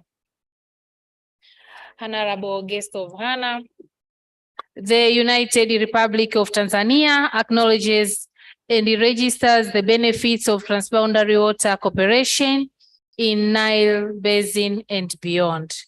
Tanzania, therefore, wishes to use this platform to appreciate the benefit from different joint transboundary water projects in the Nile Basin. They include the Rusumo hydropower project, where Tanzania will inject 27 megawatts in national grid, groundwater projects implemented in transboundary Kagera aquifer, and the hydrometeorological projects that has constructed 8 modern stations in Lake Victoria Basin part of Tanzania. These, among many other benefits of transboundary water cooperation, cannot be overemphasized. Honorable guest of honor, in a special way, I would like to appeal to all member states to renew our commitments in strengthening the Nile Basin Initiative. This is our only institutional arrangement that currently binds us together. One way of strengthening the Nile Basin initiatives is to ensure that it has the required financial resources to operate. I am therefore calling upon all member states to pay our subscription dues. In a special way, I wish to inform this House that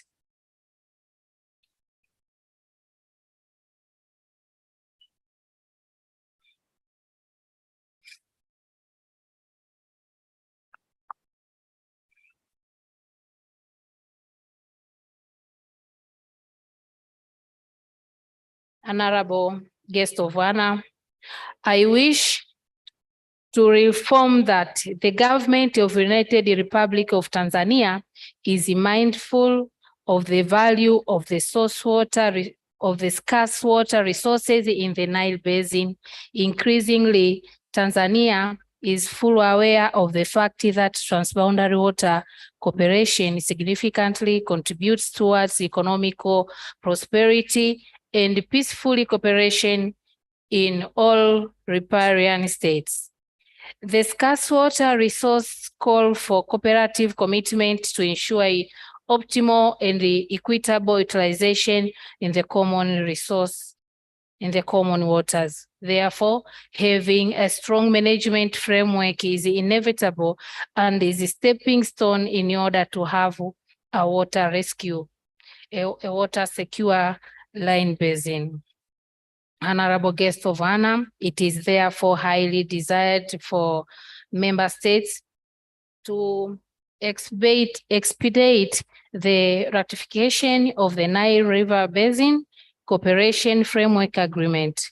This is a gateway to establish the desired permanent and stable institution framework for ensuring sustainable development and equitable utilization of the common water resources of the Nile Water River.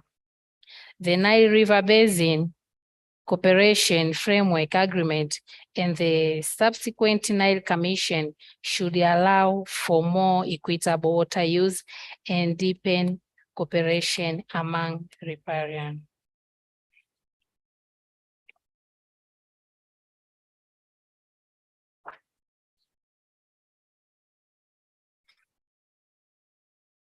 Honorable guest of honor, I wish to conclude by assuring the Council of Ministers of the Nile Basin that Tanzania shall continue supporting the Nile Basin in the implementation of programs, projects, and process as guaranteed to a smooth transition into the permanent Nile Commission and development of the Nile Basin under our motto, one river, one people, one vision.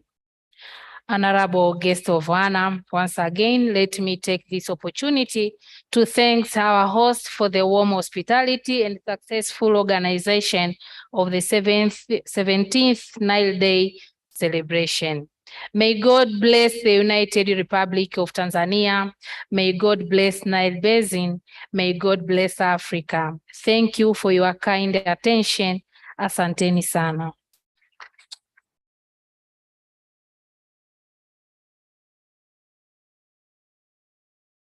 Yes, thank you very much, Honorable Deputy Minister.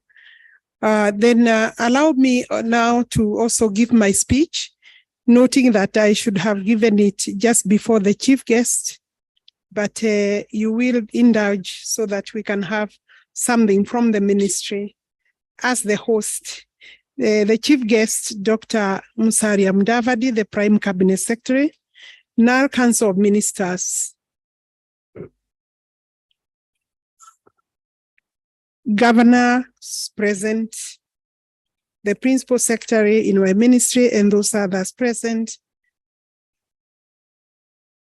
ambassadors, your excellencies, thank you very much for being here with us, UN representatives, executive director, the Nile Basin Initiative, development partners, our agencies, regional agencies, their chairmen and their EDs, the executive directors, other partners that are present here with us. Allow me, your excellencies, to give very brief remarks and say that it gives me great pleasure to join you today as we celebrate the 17th Nile Day. This important day was set aside to commemorate the establishment of the Nile Day, the Nile Initiative, Basin Initiative, by the Nile member states in 1999. I wish to welcome you all to this event. It means I should have been speaking a bit earlier, but feel most welcome as our guests in our republic. And just note that this today will not be the end of your day here. I will be giving you the next agenda for the evening.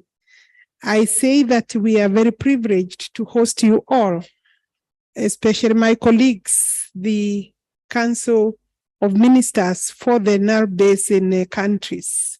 I would like to thank our chief guest who has just given his remarks and left. Honorable chief guests, distinguished guests, ladies and gentlemen, the theme of this year's Nile Day, Deepening Nile Cooperation, Sustainable Development in a Changing Climate, serves to remind the Nile member states of the importance of our cooperation as we all face the current challenges occasioned by climate change and other global dynamics. The annual celebrations that we have here today provide an opportunity for member states to highlight the various milestones, and you have done that have been achieved in the history of the Nile Basin Initiative, and more broadly on the Nile Cooperation as a gateway to regional integration.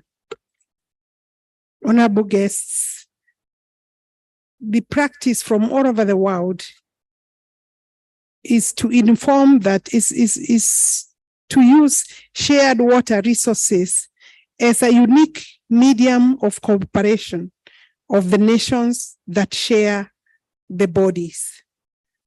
And therefore, the cooperation of nations, even in times of conflict, is key. Here at home, the Nile River has provided us with a boundless, timeless, unique opportunity for cooperation through the Basin Initiative. Already we have seen great harmony across the borders as nations initiate, implement joint investment projects that will lead to enhanced livelihoods and market integration. The integration, of course, goes together with trade. Honorable ministers, our guests, as we are all aware that national and regional development is highly dependent on water resources, we need, therefore, the cooperation of each and every nation that is affected or is working within the Nile Basin. The extent to which our food and energy security is assured depends on adequate availability of water. Thus, every effort must be made to protect and conserve sustainable development of our water resources, both nationally and regionally. I'm glad that the NBI provides a regional institutional mechanism for the sustainable management and development of the Nile River system and for ensuring win-win benefits for our current and future generations. We are eager to see the establishment of a permanent institutional framework as agreed in the Nile Cooperation Framework Agreement, which will take the achievements of the NBI to the next level. Kenya having almost half of its water resources within Lake Victoria Basin, considers Nile Basin as a region of strategic importance in terms of meeting its water demands and improving livelihoods through regional integration. As such, Kenya has not relented in its commitment to the ideals and aspirations of NBI, and especially the Cooperation Framework Agreement. Most of our water sources are severely degraded, resulting into loss of essential environmental services. This has been occasioned by encroachment of riparian land and poor farming practices, among other aspects. Climate extremes such as floods, droughts have affected socioeconomic development of the communities living in the basin. These challenges have created the need for better management practices. There is an urgent need to rehabilitate these sources and enhance our efforts in the protection and conservation of some of this, and this is still achievable. This will ensure that we have enough water supply coverage for socio-economic growth. In conclusion, I wish to recognize the highly appreciate the role played by our development partners in our journey to the Nile Corporation through the various initiatives. I wish to thank my fellow members of the Nile Council of Ministers for your continued commitment to the Nile Basin Development Agenda. Most sincerely, thank you for securing time to be part of this meeting. And without your presence, the statements that have been given here, time input that you have given is fully appreciated. And we believe without that, we would not have a successful Nile Day celebration. I don't want to say much more than that because the Prime Cabinet Secretary was the keynote speaker, being our chief guest. I am sure there is somebody who will tell us where the lunch is. I'm most grateful for your patience. We have spread out your time and pushed it by 1 hour. We will make sure that the lunch is good, but don't overeat. I promise that the dinner will be 3 times nothing you have seen in your countries, those who are visiting us. And you must make sure that you attend, and we will make sure that you go home very, very satisfied. So I'm not the one giving how the menu is, but I know the place we have arranged for this dinner. It's something, maybe some of you have been there, but please try us. Don't miss the dinner. My colleagues, the ministers, I know the challenges of the offices that we serve. I know pressure is coming on you to maybe go back home, but you can secure time for dinner tonight, possibly leave tomorrow or day after. Masai Mara is not very far from here. Mombasa coastline is not far from here. We have beautiful beaches and everything that accompanies the beaches. Thank you very much for listening to me. Asante sana. A warm round of applause to Madam Cabinet Secretary, Madam Alice Wahome. Thank you so much. And may I take this opportunity to thank each and every one of you for being here with us. As Madam CS has alluded, lunch is ready. We'll go back using the same exit or entry routes that we used to come here on the first floor. Designated areas are there. For the dignitaries, I would like them to head straight to the VIP lounge areas. And for the rest of us, we'll be at the lounge areas that are outside or opposite the VIP area. And then just to remind you that we have an afternoon session, a very, very informative afternoon session with the ministers. The honorable ministers will be here. And once again, I'd like to thank each and every one of you. And just before we sing our national anthem, I'd like just to say grace for the meal we're about to partake and also for the session we've had. And then we'll sing the national anthem and then proceed from there. Thank you.